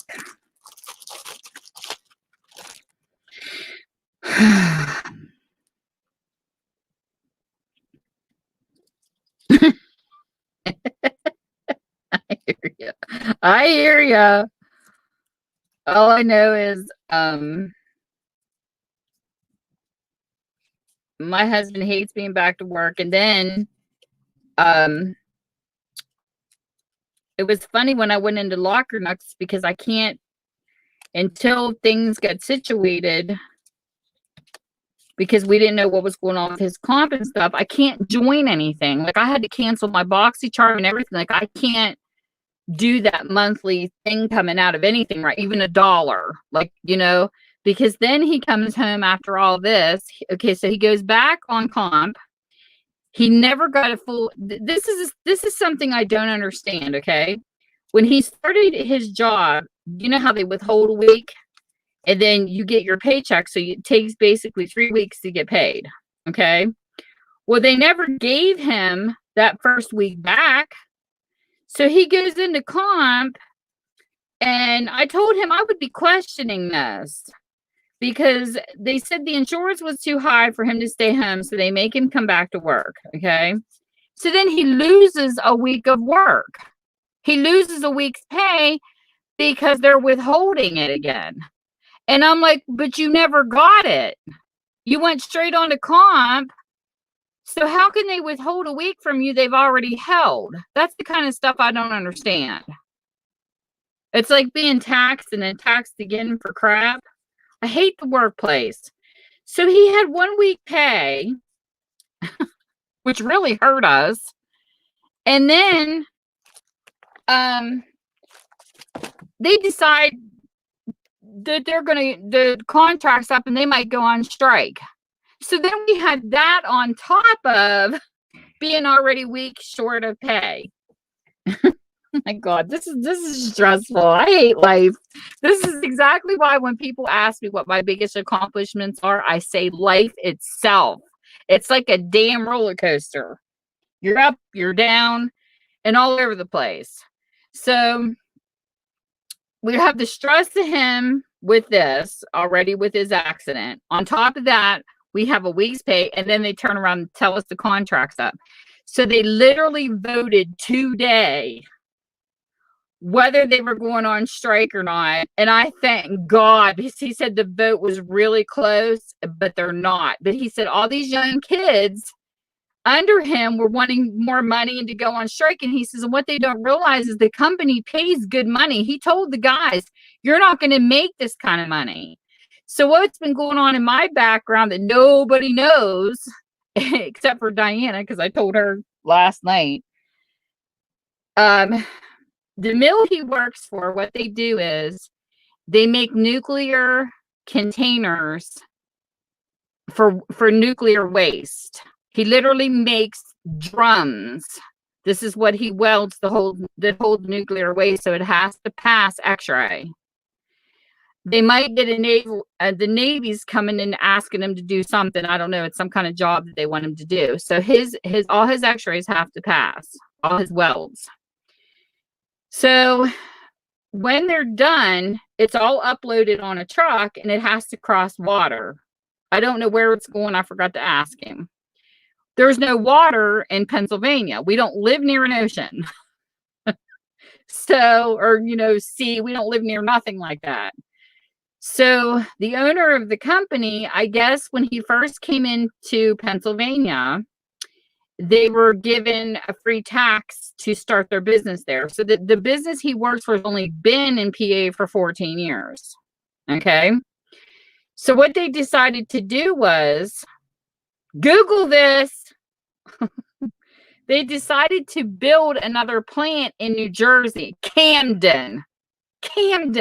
Are you crazy? That's like one of the highest murdering places in the United States. So he was shitting his pants thinking that he was going to get transferred because he's been with this company and he's looking at me, he's like, I'm 53 years old. Who do you think is going to start me over? This is what's sad about, no longer having pensions and job security. Because when you get to be his age, he don't want to start over. So he's not moving to New Jersey. So he was afraid that if they went ahead and voted to go on strike, the company could just say, well, we're cutting down, we're going to just shut down and move to New Jersey because they got the tax break up in New Jersey now, and they're not getting it where they're in PA anymore. And the tax rate where they're at is very high. But one thing about Pennsylvania that's different from West Virginia, first off, Pennsylvania is a Commonwealth state. Employers cannot be sued. They've got a Commonwealth state's got a whole nother rule. Okay. So, but it's cheaper to live in the West Virginia side because like where I'm at, I mean, you can really relate to this being in California. I know I've talked to people in California since back in AOL Disc, and I was just floored at how these people had to work to pay rent and stuff. We still have decent apartments here that you only have to pay $350, $475 for. When the oil and gas people came here, some of the people up to $1,000, but they're not project apartments either. I mean, they're like nice apartments that you can still get cheaply. Hey, Rohan. How are you? What is this? This is a chat stream.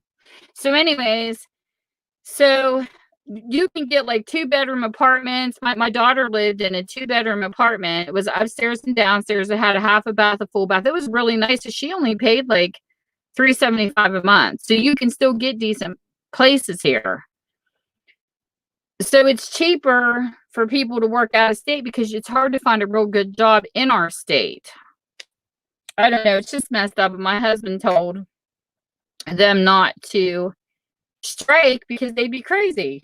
You can't find that kind of money around here, at least. Hmm. I'm in the United States, Rohan. Where are you from?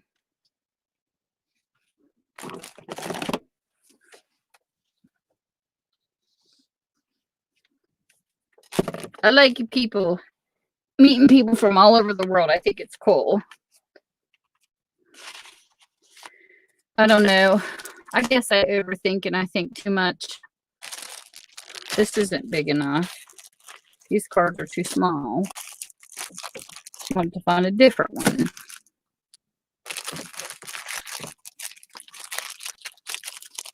Letter cards, these ones are round. I'll wait till Tosh comes back. But I don't know. It's crazy. It really is. Our life is nuts. I think life itself is nuts.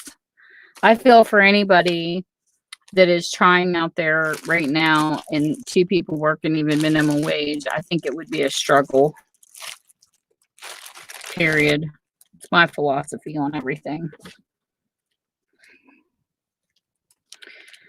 I think it's all rough. There they are. I was looking for these.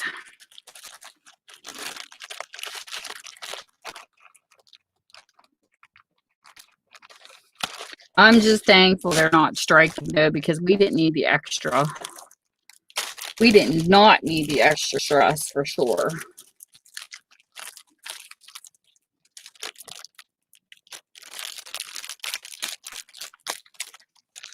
Hey, Yvonne. How are you doing?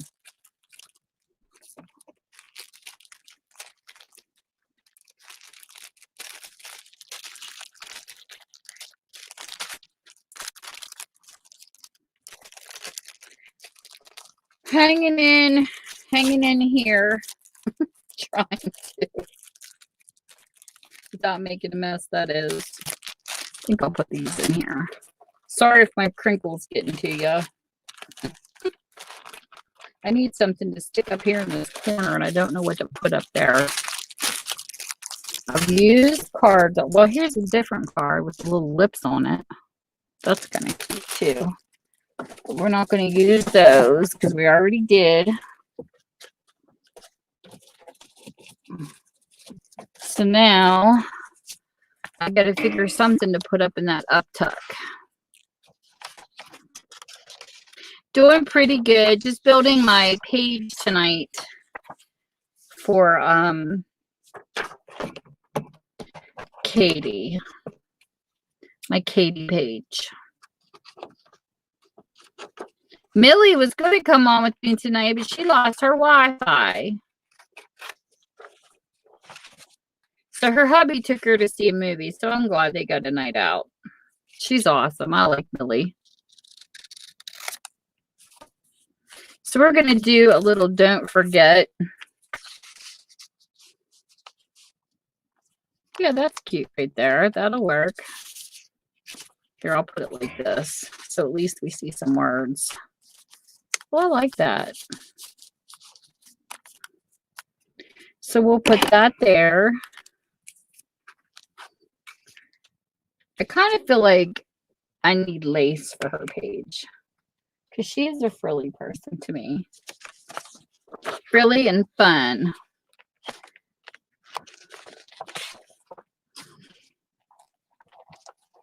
Oh my goodness, Yvonne, that's terrible. Yeah, she said her and her hubby was going to the movies. I gotta find my box for her too. Eventually, she's probably wondering why I haven't done a page for her yet. I've been unpacking my sale boxes as I move down here. I'm going to try to get them organized so that when my bookstore is done, I'll have all my crafting stuff down here and sorted. And I don't have the money right now to get all the little plastic containers, you know, like from like kind of like the ones from Tuesday Morning because they're sturdy. I did buy some from the Dollar Tree once, but they cracked in half because they can't handle weights of certain things. So what I'm going to do is I have cardboard boxes that are small like this one. See some green cards. Let me take these out. I have cards like or boxes like this. So what I'm going to do is I'm going to cut the flaps off of these, and I'm going to use labeling cards and stick them on the front or sticky sheets or something, and I'll put like playing cards and label these because all my bookshelves, once my bookstore is sold out, I can fit these boxes on the shelves real easy.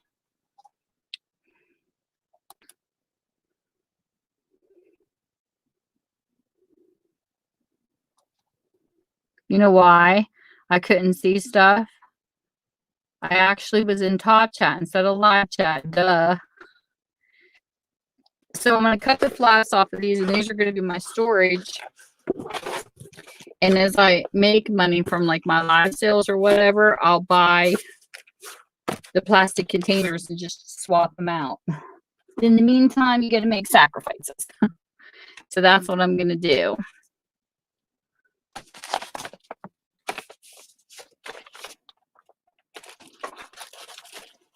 I think it'll be cool once it's done. I always have a plan. So I'll be on a new adventure once my bookstore is closed. Got to look for new things to do. I thought I had lace down here. That's what I'm looking for. Oh, I do.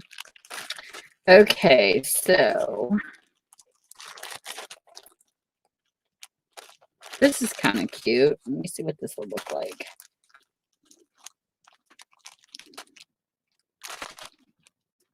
Try a piece of that.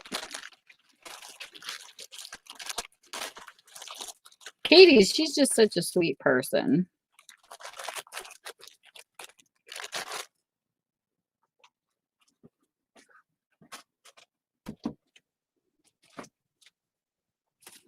And she likes her laces and stuff, so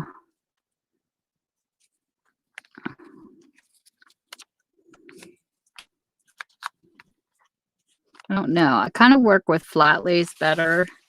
I've never really worked with the rippled. This is going to be interesting.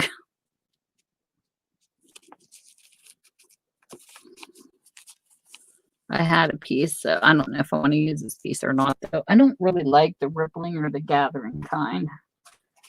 I like the flat laces. Way better.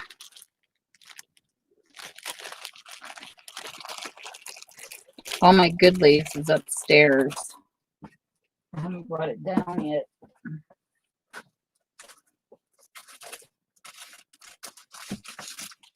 These are just extra pieces I had. Well, this would be kind of pretty, maybe. This would give it a little bit of a bling.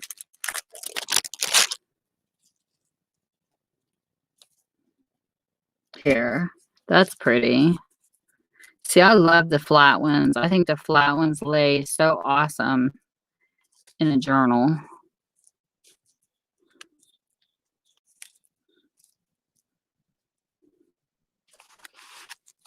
That's what I'll do. I'll use this piece because I like this piece. It's pretty. Break out my Lena's tacky glue. Oh my goodness. I got to do a review on Fabri-Tac. Oh my God, is that glue something? That is way different. It's like Fabri-Tac is awesome for one reason. Is it's definitely smell. It's like acetone. I remember that smell when I used to work as an airbrush painter. It's exactly what it smells like to me, and it will take off your fingernail polish too if you're not careful. Because I'm thinking that's what Fabri-Tac is. I don't know what else is in it. It's definitely got acetone in it. So, so anyways, you don't get the bubbles in your paper like you do with real glue, but it has no give. So when you use Fabri-Tac on something like this here, when I use the Lena's Tacky Glue, I can still move this around until I get it in place. You use Fabri-Tac, there's no moving. Once you Fabri-Tac that shit down, it's stuck. So I was making a tag and I was putting paper on it. Well, it was all messed up. I totally messed up the first thing, but that's how you learn as a crafter too. So I totally messed the whole thing up, and I had to literally throw it away. It was no good because it just ruined it. For the Alenas, I'm used to scooching it, until it lays into place. So I like it that it has that ability not to have bubbles, but I don't like it because you can't move it. And oh my God, the smell. It's like after smelling that stuff for so long, I'm thinking, I don't know. I was getting a headache because Fabri-Tac definitely has a strong smell. It's a good glue, but Alena's is good too. This clear tacky glue really holds. But I don't know. I like the Alena's better. But I mean, I will use the Fabri-Tac because I do like how it turns out when you're using fabric. The only thing that I don't like, and I have the sugar bottle that I got off of Sugar Creek. I got Sweet Sugar Bell, I mean. This is what they use to hold those types of glues in because it's got the finer tip. But I bought some from the Dollar Tree that worked just as fabulous. The only thing is when you use Fabri-Tac, it likes to explode. Fabri-Fix that you buy off of Amazon is the same way. If you use it and then set your bottle up, it bubbles out the top and leaks everywhere. It's like an explosive glue. That's what I call it. So what I do is I bought Dollar Tree bottles that are littler than this, and you get them in a pack of 3 for $1. And I dumped the Fabri-Tac in and then screwed the lid down over top, and they work just as good. I haven't tried this bottle to compare, but they work fine in the other. Now, when you take the Alena's glue, which this is my big handy dandy bottle, I have this in white, and I also have it in clear. The only thing about this glue is when you put it in the little plastic bottles from the Dollar Tree, these bottles are much thicker made. So I would suggest you keep it in these bottles because when I stuck it in the little Dollar Trees at the very, very top, it tends to bunch up. And I'm constantly having to poke a hole to open it back up again from the inside of the cap. For some reason, the original bottles are better.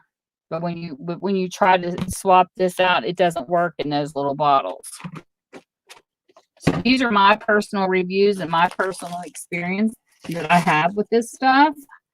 But this holds fabric just as good as the Fabri-Tac because I've used this on fabric too.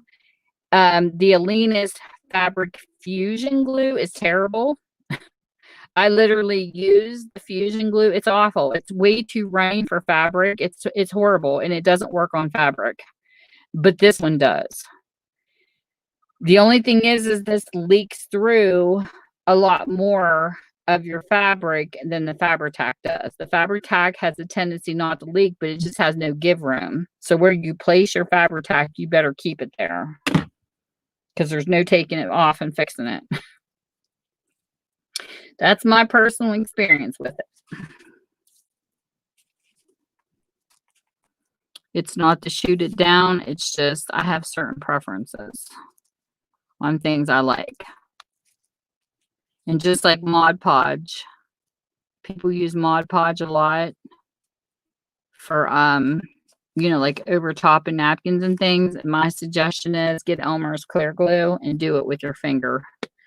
It gives a way better look as a decoupage than Mod Podge does. That's my preference. I literally altered some folders and used the clear Elmer's. It was awesome. Beautiful gloss and beautiful look over top. I didn't care for the Mod Podge over top. It didn't give as good as a look. I'm not a big fan of the Mod Podge. Over napkins, it's almost like I don't know, it's like a tacky, sticky look. So that looks good there too. Over the pocket. I really like this. This piece of lace has like a real light, almost like aluminum foil through it. Not it's a type of foil. It's not aluminum foil. But it just, I don't know what it is about this flat lace, but it's just so darn cute. Really like this. I have no clue who I got this off of or where they bought it, but I really like it.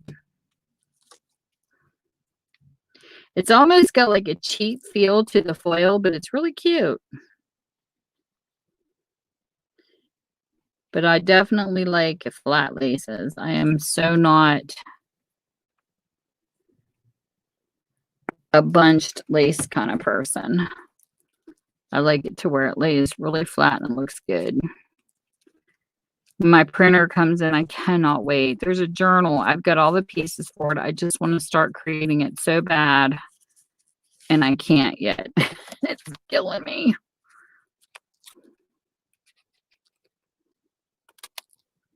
And I'll be working on that in the sidelines. Some things I don't mind doing on YouTube. Like today I was drawing doodles. I don't want to come on here and draw.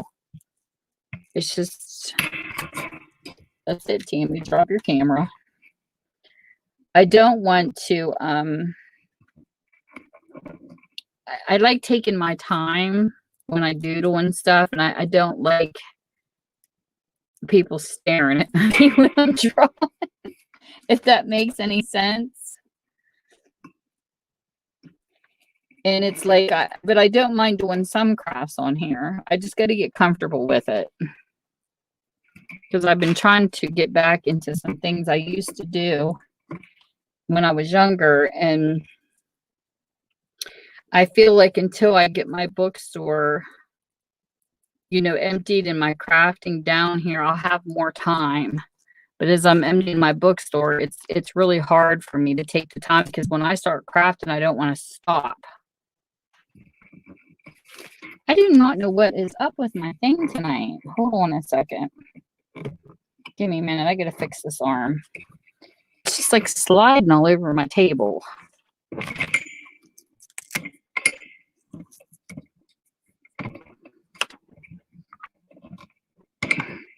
Don't mean to make you seasick. I have an arm that holds my camera.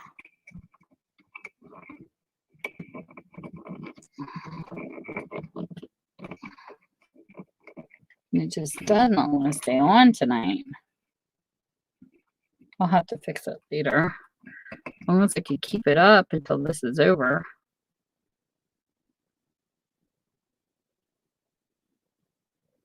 You gonna stay this time?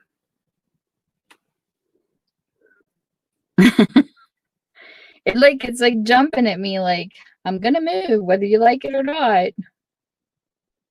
I don't like tripods because they get too top heavy. So I found this arm on Amazon and I like it because I can adjust it, and you know, it's just I think it's cool.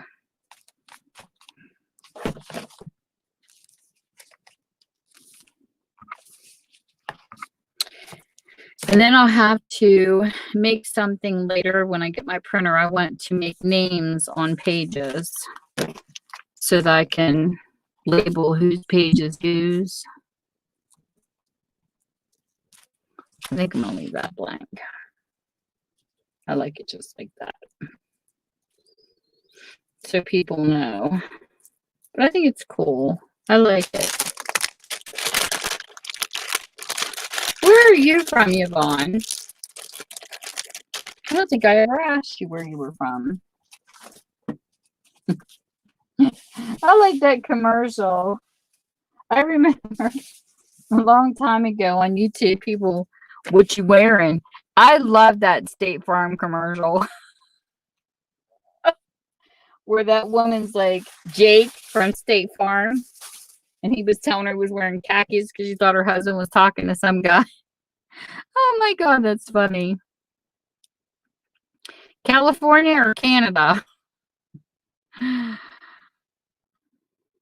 always get confused on that because people will say CA, and I'm like, that's what they say for Canada too.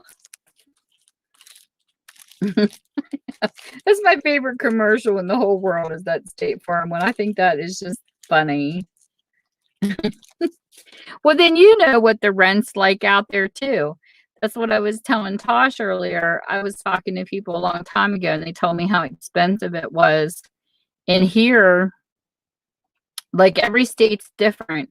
So, like some of the live sales you go in, people will have higher prices. It's because they have a higher cost of living.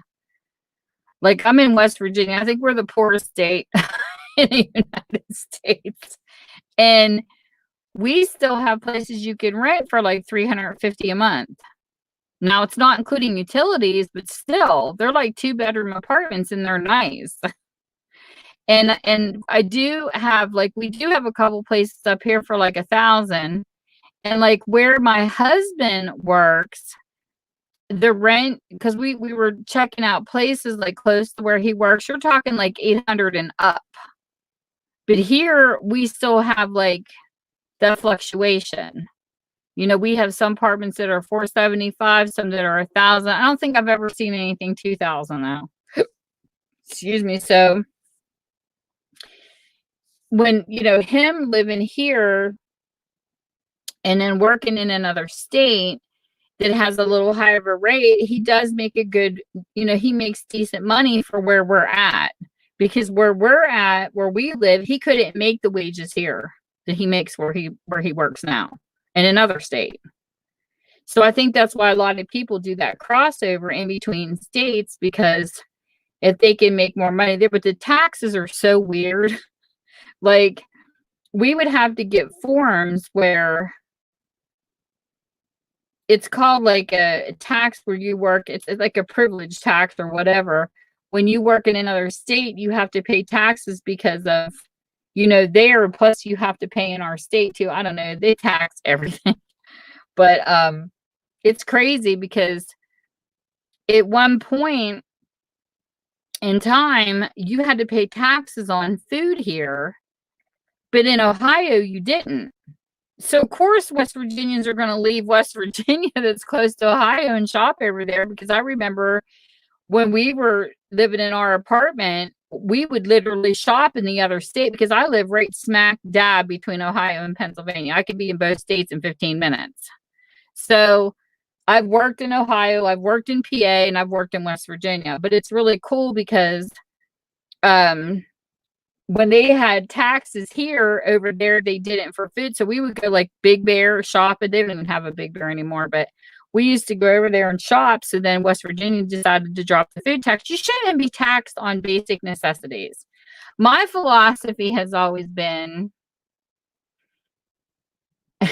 food, clothing, and shelter should never have taxes. You just shouldn't. If you're already paying taxes on your land, that's one thing.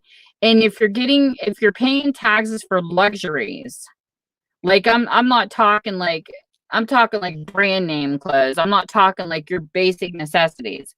If the United States would have like a basic line of clothes for necessities and not tax it, and then have like a basic, you know, housing, because they have like HUD approved housing or whatever, where it's just basic. You're not like driving a Lamborghini and having like Louis Vuitton purses and stuff. You know what I mean? I just think if there was a way that they could manage it where people could have all the basic necessities without all that extra. And then, of course, if the people want to buy all the extra stuff, I don't know if they could incorporate it, but it would be cool, because I think tax and everything's horrible. Hey, Lady V. And nobody should be hungry here. You know what I mean? We shouldn't have starving people.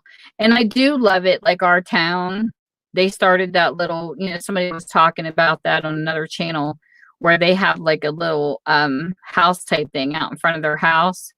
Some places here put up books that people can swap out and food. I've seen little places with like shingles and stuff on it, and people they put canned goods in them so that people can come and get food. I think that's awesome. But the school system, we were talking about on another channel how they're saying no kids left behind. I feel that everybody has different opinions where some people feel that they should hold their kids back if they're not keeping up. I feel the total opposite, because I know some kids who were held back that were made fun of because their friends that were in the same grade are like, why are you behind? Why were you left behind when you were just in my class last year? You know how kids can be. But if you don't want them and a kid can't read, this is what the school system in Ohio is doing where I'm at, because my daughter put her kids in private school and public school in Ohio. They have it to where if a teacher sees you falling behind, you automatically start getting a tutor. And that's what I think is all schools should do, but they're not doing it. I don't see why they can't. I think if they see that they're, dragging, they bring in a tutor, and that way their kids are not only not left behind, but they're also being educated because they're not being left behind. And a lot of the school systems are not doing that. They're rushing the kids through school and they can't read. And it's like, these kids are our future. You know what I'm saying? You can't just push people through that can't read. Reading and math and basic necessities are definitely necessary. So it's just, I don't know, it's crazy. And then they're taking cursive out. How are people going to sign their names if you're supposed to do it in cursive? So one day our generation's going to grow up and they're not even going to be able to read cursive because school's taking it out. I don't know if they thought that it was too much time and it wasn't a necessity. I don't know where all this stuff is coming from, to be honest. But I think that, there shouldn't be kids left behind, but also they shouldn't not be left behind because they're not educated. They should be educated to go. Because I know a lot of parents feel, if my kid isn't doing it, should be held back. Why? I wouldn't want my kids to be held back. I mean, who wants to be in school when you're 18? If you keep holding your kid back, they're going to be graduating like, what's his face? Gnarly dude. Fast Times at Ridgemont High. Didn't one of the kids like graduate when they were 22? Well, that brings a whole new set of problems on, because if you keep holding a child back, okay, so what if you do have this person that's still in school at the age of 18 and then they're dating a 16-year-old? Well, there you go, jailbait. It causes a whole nother problem. I don't know. I just think that whatever your grade is, you should move with it according to your age. And if you're slipping, that the school should provide tutors to help you get to that part. Even if some kids aren't mentally developed and some people are ahead, I do understand that. I had one kid who was honors, one who was right where she was supposed to be, and they still graduated the age they were supposed to. And to me, I feel like, when she was slipping, that's what she had, was a tutor. So that's my philosophy on it.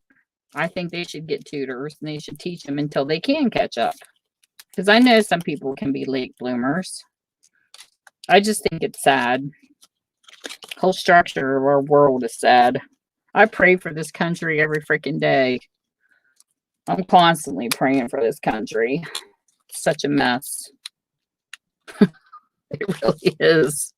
I feel sorry for anybody who's about to become president. I feel sorry for the leaders that's leading this country, because it's just a mess. I don't care who steps in and who has been stepping in. They've had their work cut out for them. Because it's just crazy. I took government and politics when I was in college, and I'll tell you what, I hate government and politics. How I pulled an A minus in that class, I will never know.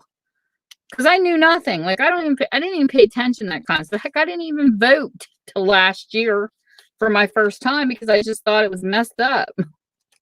Every year, but the one change I have seen is the disrespect. I remember as a kid growing up, there was none of these commercial bashings. It's like all of our elections, there was a respect. Like you would come up, you would say what you were going to do to try to help the country in the situations, and you left it at that. There was none of these stupid commercials you see nowadays.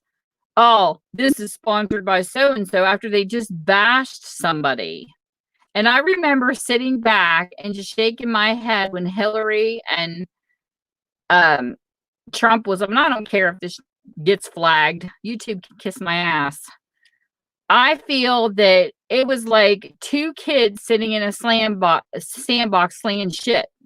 That's how I felt through that whole election. I told my husband, if Lincoln and Washington can come back from their graves and see the way the United States is now, they would crap. When you look at the language back then to the language now, it's horrifying. They look like a couple kids. And I'm thinking, oh my gosh, this is who running our country, people that are sitting there bashing each other, when what they should have been doing was saying, hey, we would like to see improvement in this area, get some feedback from the people who actually live in this country, and talk about issues. Like I was always against NAFTA, always was. I knew as soon as that happened, it was going to be a disaster because I had family that worked in the local steel mill here. And I remember arguing with someone on a YouTube channel because they were like, well, this country was going for change. And I totally get that. We have to evolve, but you don't understand the families that put out of business. The steel mills that were in the area when NAFTA took place, I lived it. I saw it because I had relatives in it. We had a beautiful, booming town, and all the money was trickling right back into the economy. It was going into the schools, and it was busy, and it was good. And then all of a sudden, NAFTA came, and it just killed our steel mills here. The town got so bad, it looked like a freaking ghost town. It was awful. People moved, families lost their jobs. It was just crazy what people went through.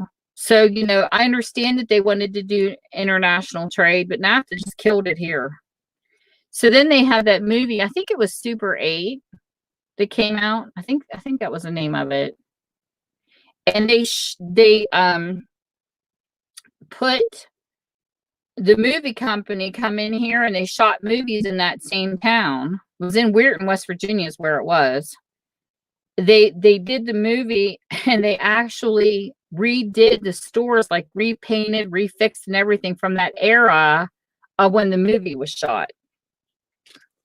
And it looked so good in this town. Like they come in and they had like paid actors and stuff, people just to stand around and whatnot.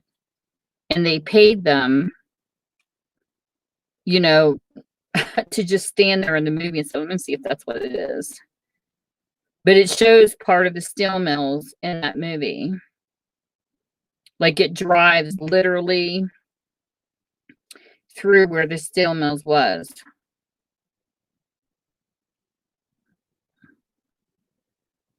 Let me see. I'm going to type it in.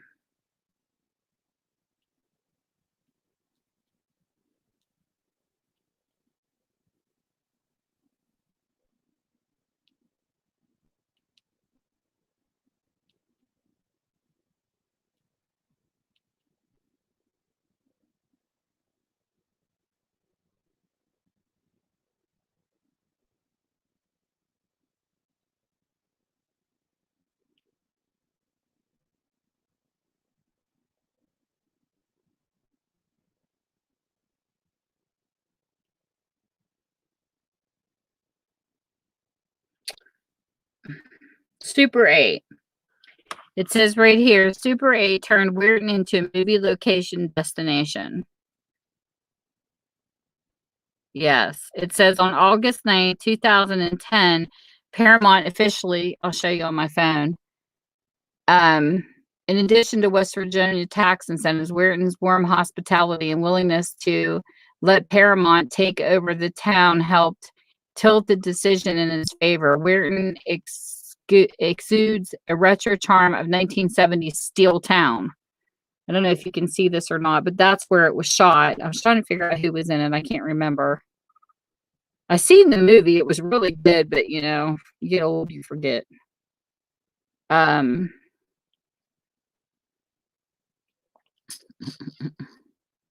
but that's where they shot it, was the town that basically NAFTA killed.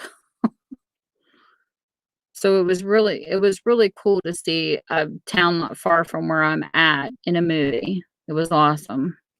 But they took like the old Denmarks, like some of the stores that were there at the time, and they redid them up. It was really cool. But that was the town that it killed. That NAFTA really killed. It was sad.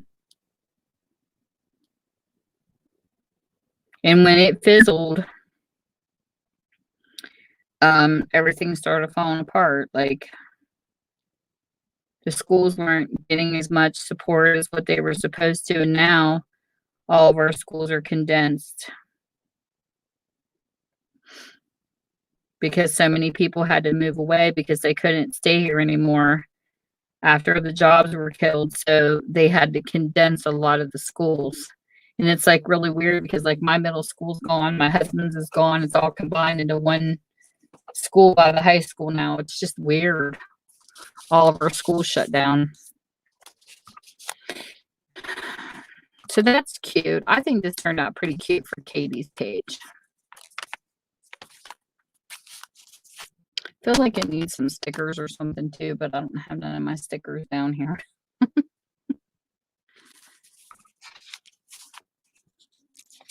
I think it's cute. So I still got this book to fill. This is the one I read. This was a book that came into my bookstore that was falling apart. And I took the pages out and I added sunflower duct tape. I signatured these in. I sewed these pages in. And I love this sunflower duct tape. I think it's awesome. And this is just regular cardstock paper. This was a picture I took when I was out thrifting. I couldn't find a picture like a sunflower, so I held a fake one in my hand at a thrift store and shot a picture of it, and then I put rickrack around it. Thank you. And then inside here is wallpaper. A friend of my daughter's is an interior designer, and she gave me a tip where to get some wallpaper, so I went and picked up some, and so I used it here. And then this was a lace I found at our antique mall. I'll add something here later. And then I went through all of my happy mails and mails that I bought off people's live sales and turned it into a journal. And JD, this is her business card. She's Willow Bound Journals on Etsy. This is Patty's page. I don't have a business card from her yet. And this is Amy. She's under she sells the best paper. She dyes her papers and sells them in Etsy. She goes by Hags Hollow on YouTube. And she's got an Etsy store. I think under it's under the same name. I'm not sure. I have to look it up. And then this was Pearl Brown. This is Michelle Scott. I call her Scotty. My favorite. I love this washi tape.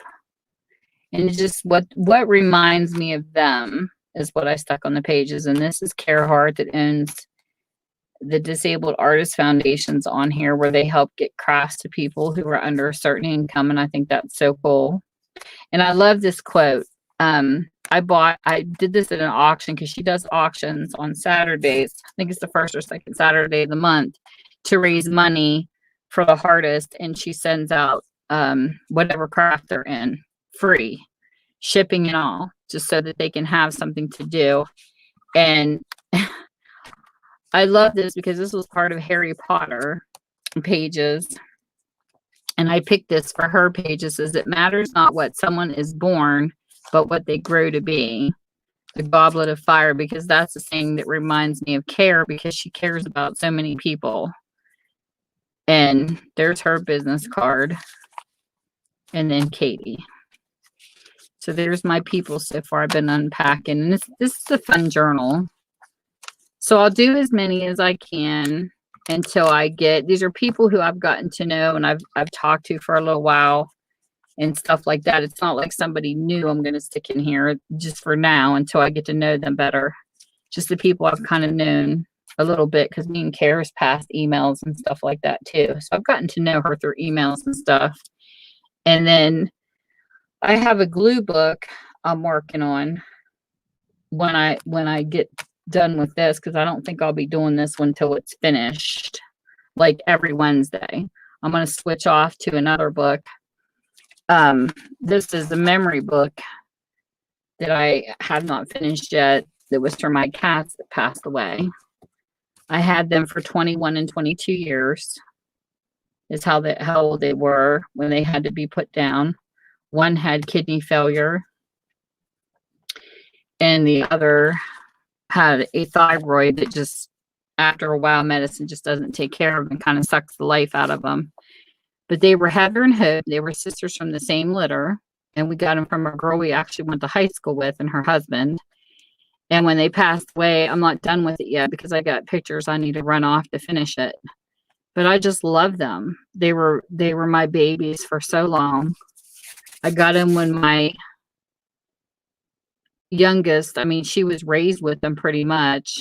And they were part Siamese, and Heather, we called, she was the type of cat you couldn't hold her. She had to come to you. Hope loved everybody. She had a little white dot on her chest. We call her Preacher sometimes. But I love Hope. I mean, not that I would pick a favorite because I loved Heather too, but Heather was more my husband's cat. Hope was more everybody's cat. And I just miss her because she would follow me from room to room.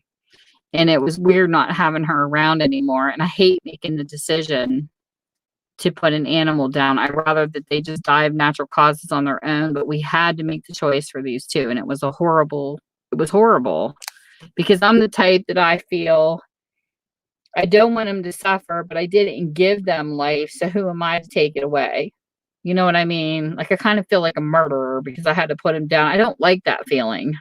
I feel like God is supposed to take you when your time is up. And it was just a hard decision to make. But Heather couldn't even leave the litter pan. I mean, she literally laid in it because she felt like she had to pee all the time with her failures. And it was horrible. So she was getting to a point where she couldn't even get up. So we had to do something. And it was just sad. So this is my memory to them. And I worked on it. I went online. I found pictures. And this is one of the things that Katie created that I added into her. I love that she did this with just a regular, just a note. You know, just a little note paper. She took in Bennett and made it into a tuck pocket. And it's just so cute. I love her crafts when she has time to make them. So she's in here. There's my Hopa. And then I wanted to do part Halloween with them and part fall, because every time we had trick-or-treaters, they would come to the door with the trick-or-treaters. And the funny thing was, I never knew this, but around Halloween, they would never adopt out black cats because people use them as sacrifices. They will not do that here. And I never knew that. People are just so ignorant. They're so cruel to do that to an animal. And I never thought about it because, you know, witches and black cat thing. I just never thought of it that way. But I love them. I mean, she was my baby. So this is funny because every time I see the word hope, I think of her. And this here says, hope, Jesus gives me hope for tomorrow. And like anytime I seen cutouts with the word hope in it, I would add it to the book. I just love her. I mean, I miss her so much. And then this is an altar journal that I made. And when you do an altar journal, for people that don't know what that is, you go through a book and you tear out so many pages. And then the pages you tear out, you turn into a pocket to hide where the pages are torn. So it looks like a regular journal. And most of the time, this is going to be an alligator mouth, but most of the time I try to do it down to 50 when I do an altar journal because it will get really big fast. So I found these cute little, look how cute these stickers are. This here's little candy apples with glitter and little black kittens. So this is a process because I find stuff like this every once in a while and I'll think, oh my gosh, it'll be so cute in that journal. And then it's just through the years, every time we took pictures of them, and I still got more, but I just haven't run them off. So I took all the papers I could find that I had in paper packs, and when I couldn't find, I literally ran off with my printer. Look how cute that little bag is for trick or treat. So anytime I see like black cats, it just reminds me of them. So I started out with Halloween. Look how cute these are. And I love the colors of these pages. So when you do an altar journal, you can glue the pages this way and make a pocket to the side. Or you can glue it straight up this way and down this way, make a pocket coming down in. Or you can bend it down and make a half a pocket. There's so much you can do. I think it was Crafty Rena. Crafty Rena is who I watched to learn how to do an altar journal.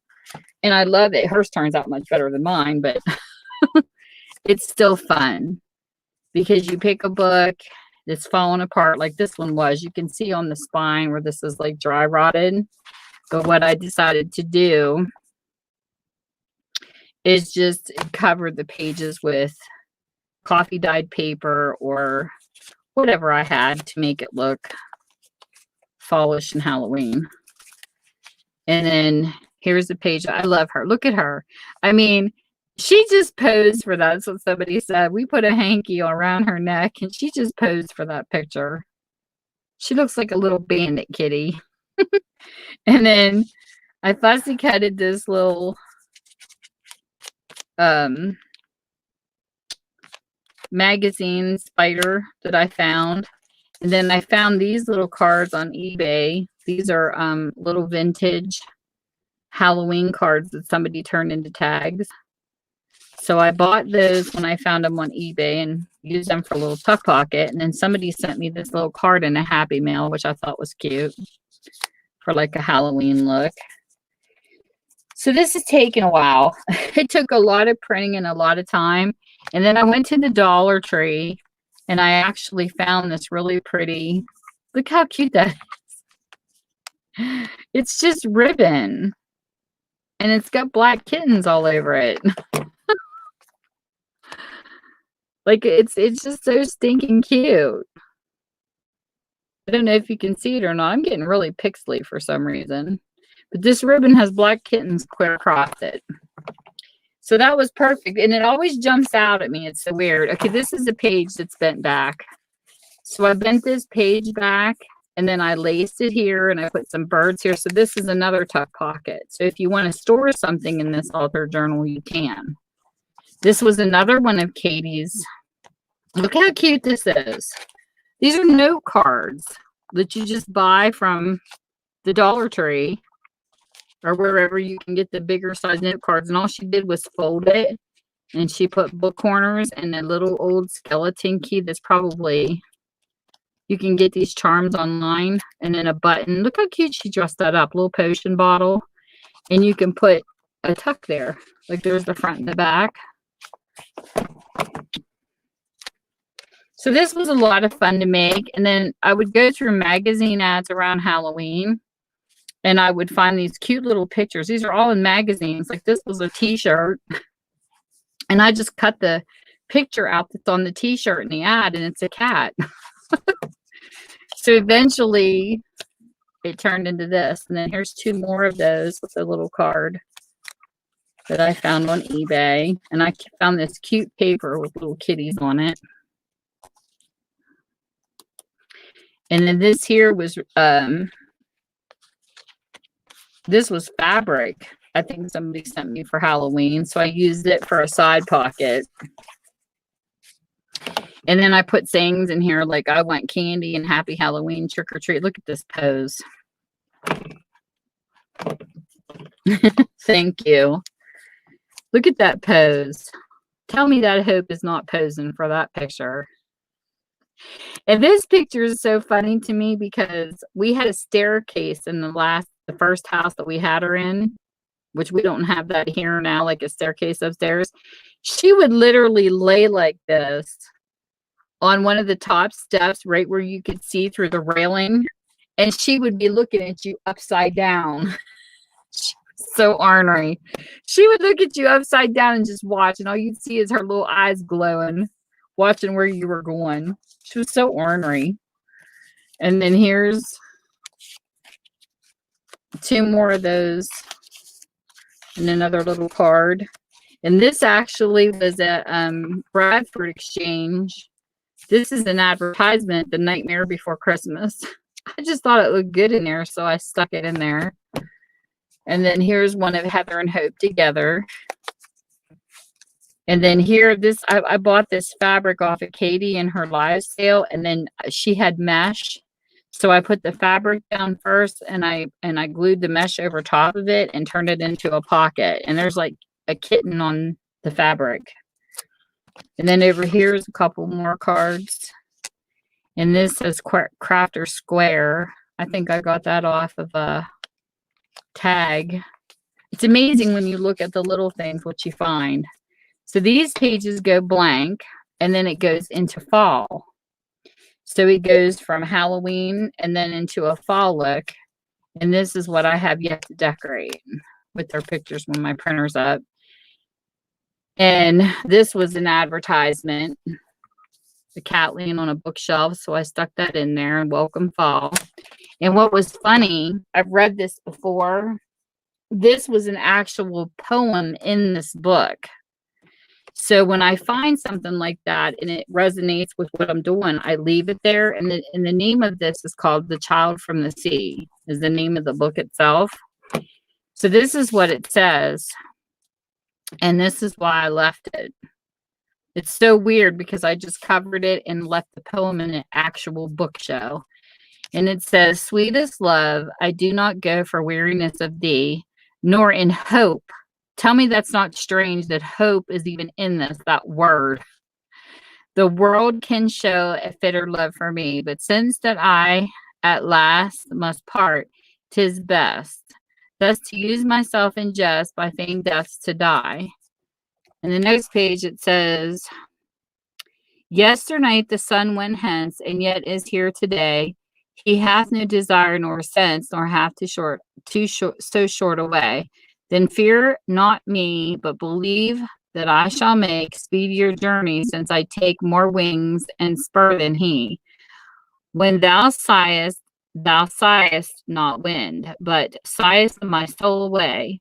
When thou weepest, unkindly kind, my life's blood doth decay. It cannot be that thou'st me as thou sayest, if thine my love thou waste, that art the best of me. Let not thy divining heart forethink me any ill. Destiny may take thy part, and may thy fears fulfill. But think that we are but turned aside to sleep, then who one another keep, alive never be parted. So it's almost like a death poem.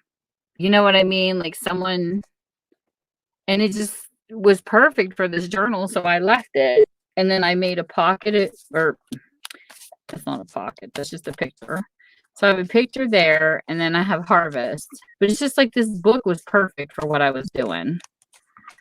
And then it goes back here to where I started to fill it out again. And I did a fall and a hayride, and the little red truck that my dad used to have. And I put a leaf and apple cider, and I turned this all into fall. This was part of the Thanksgiving Day card. And I just added different color papers with charming with more kittens. And then what I'll do is when I get my printer and start working in it, I got so many more pictures to add to this to finish it, and maybe some things to stick in the pockets along the way. So I've been working on this for a while.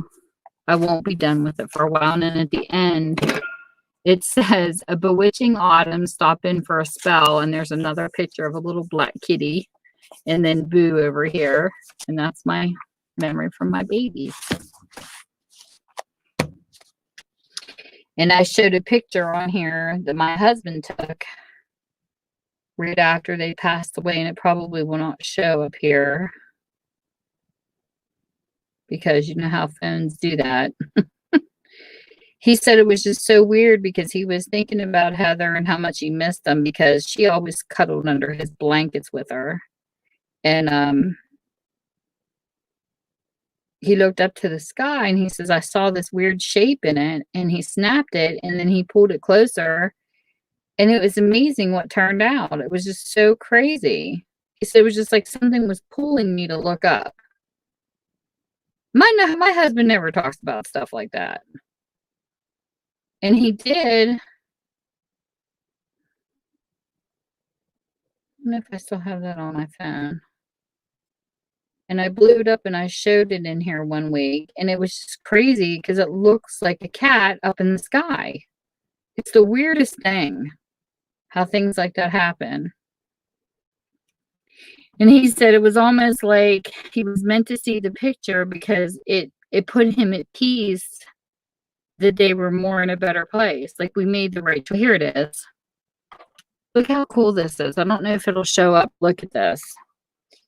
He said he looked up and he saw the funny shape. Let me make sure I'm holding my phone right, because I showed this one other time. YouTube's not going to cooperate, I'm sure. This is what he saw. The sky was like a really pretty orange. Okay, look right above the pole. And then I'm going to pull it in.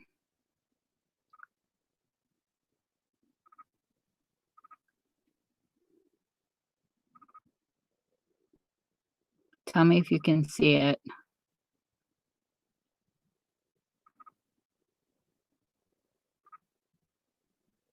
Tell me that is not weird, Yvonne.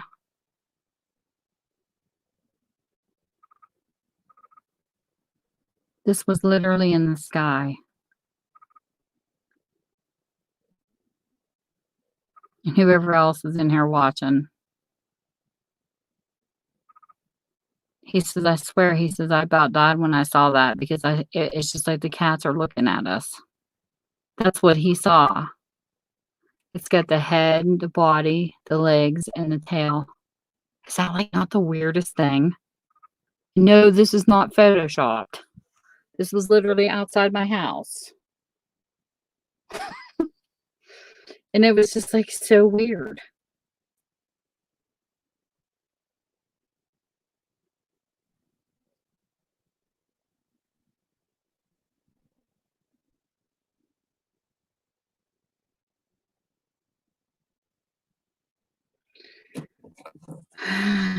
So I thought that was bizarre. Really cool, though, to kind of put you more at peace when you see stuff like that, you know? I don't own Photoshop, so people can't say I photoshopped it.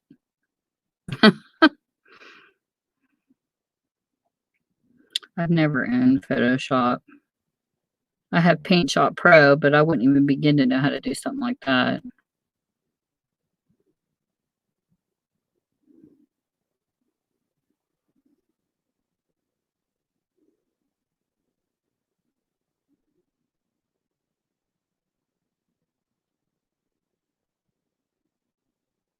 But I think memory journals are nice because, you know, you have something to treasure and look back on.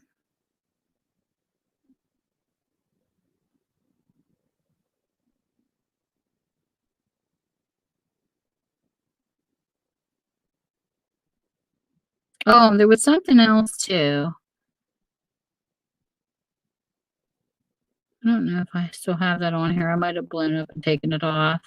We were driving um to the one thrift store I like going to, and we come across a couple little baby deers going across the road. So we got a picture of one.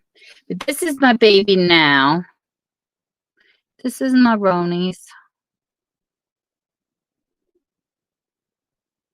My little girl. I love her. She's so funny. When you think she's not watching you, you'll get up and you'll see those little eyeballs following you around the house. She's my baby. She'll be 4 December 3rd. Will be her birthday. She's so sweet. This is my grandbaby. The kid was with me this morning. She made me watch YouTube with her, of all things, and it's so cute when she says the word YouTube. She watches a little girl named Addie or something like that. That's my Kylie. That's with her. She's with her pap. We had them a couple times, and she was cuddled up to her pappy. She's so darn cute. It's our youngest grandbaby.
So anyways, I think I'm going to head off of here. I've been on here later than normal. I'm trying not to use up my hours too much, because every time I get on here and I stay on too long, then I get that little warning from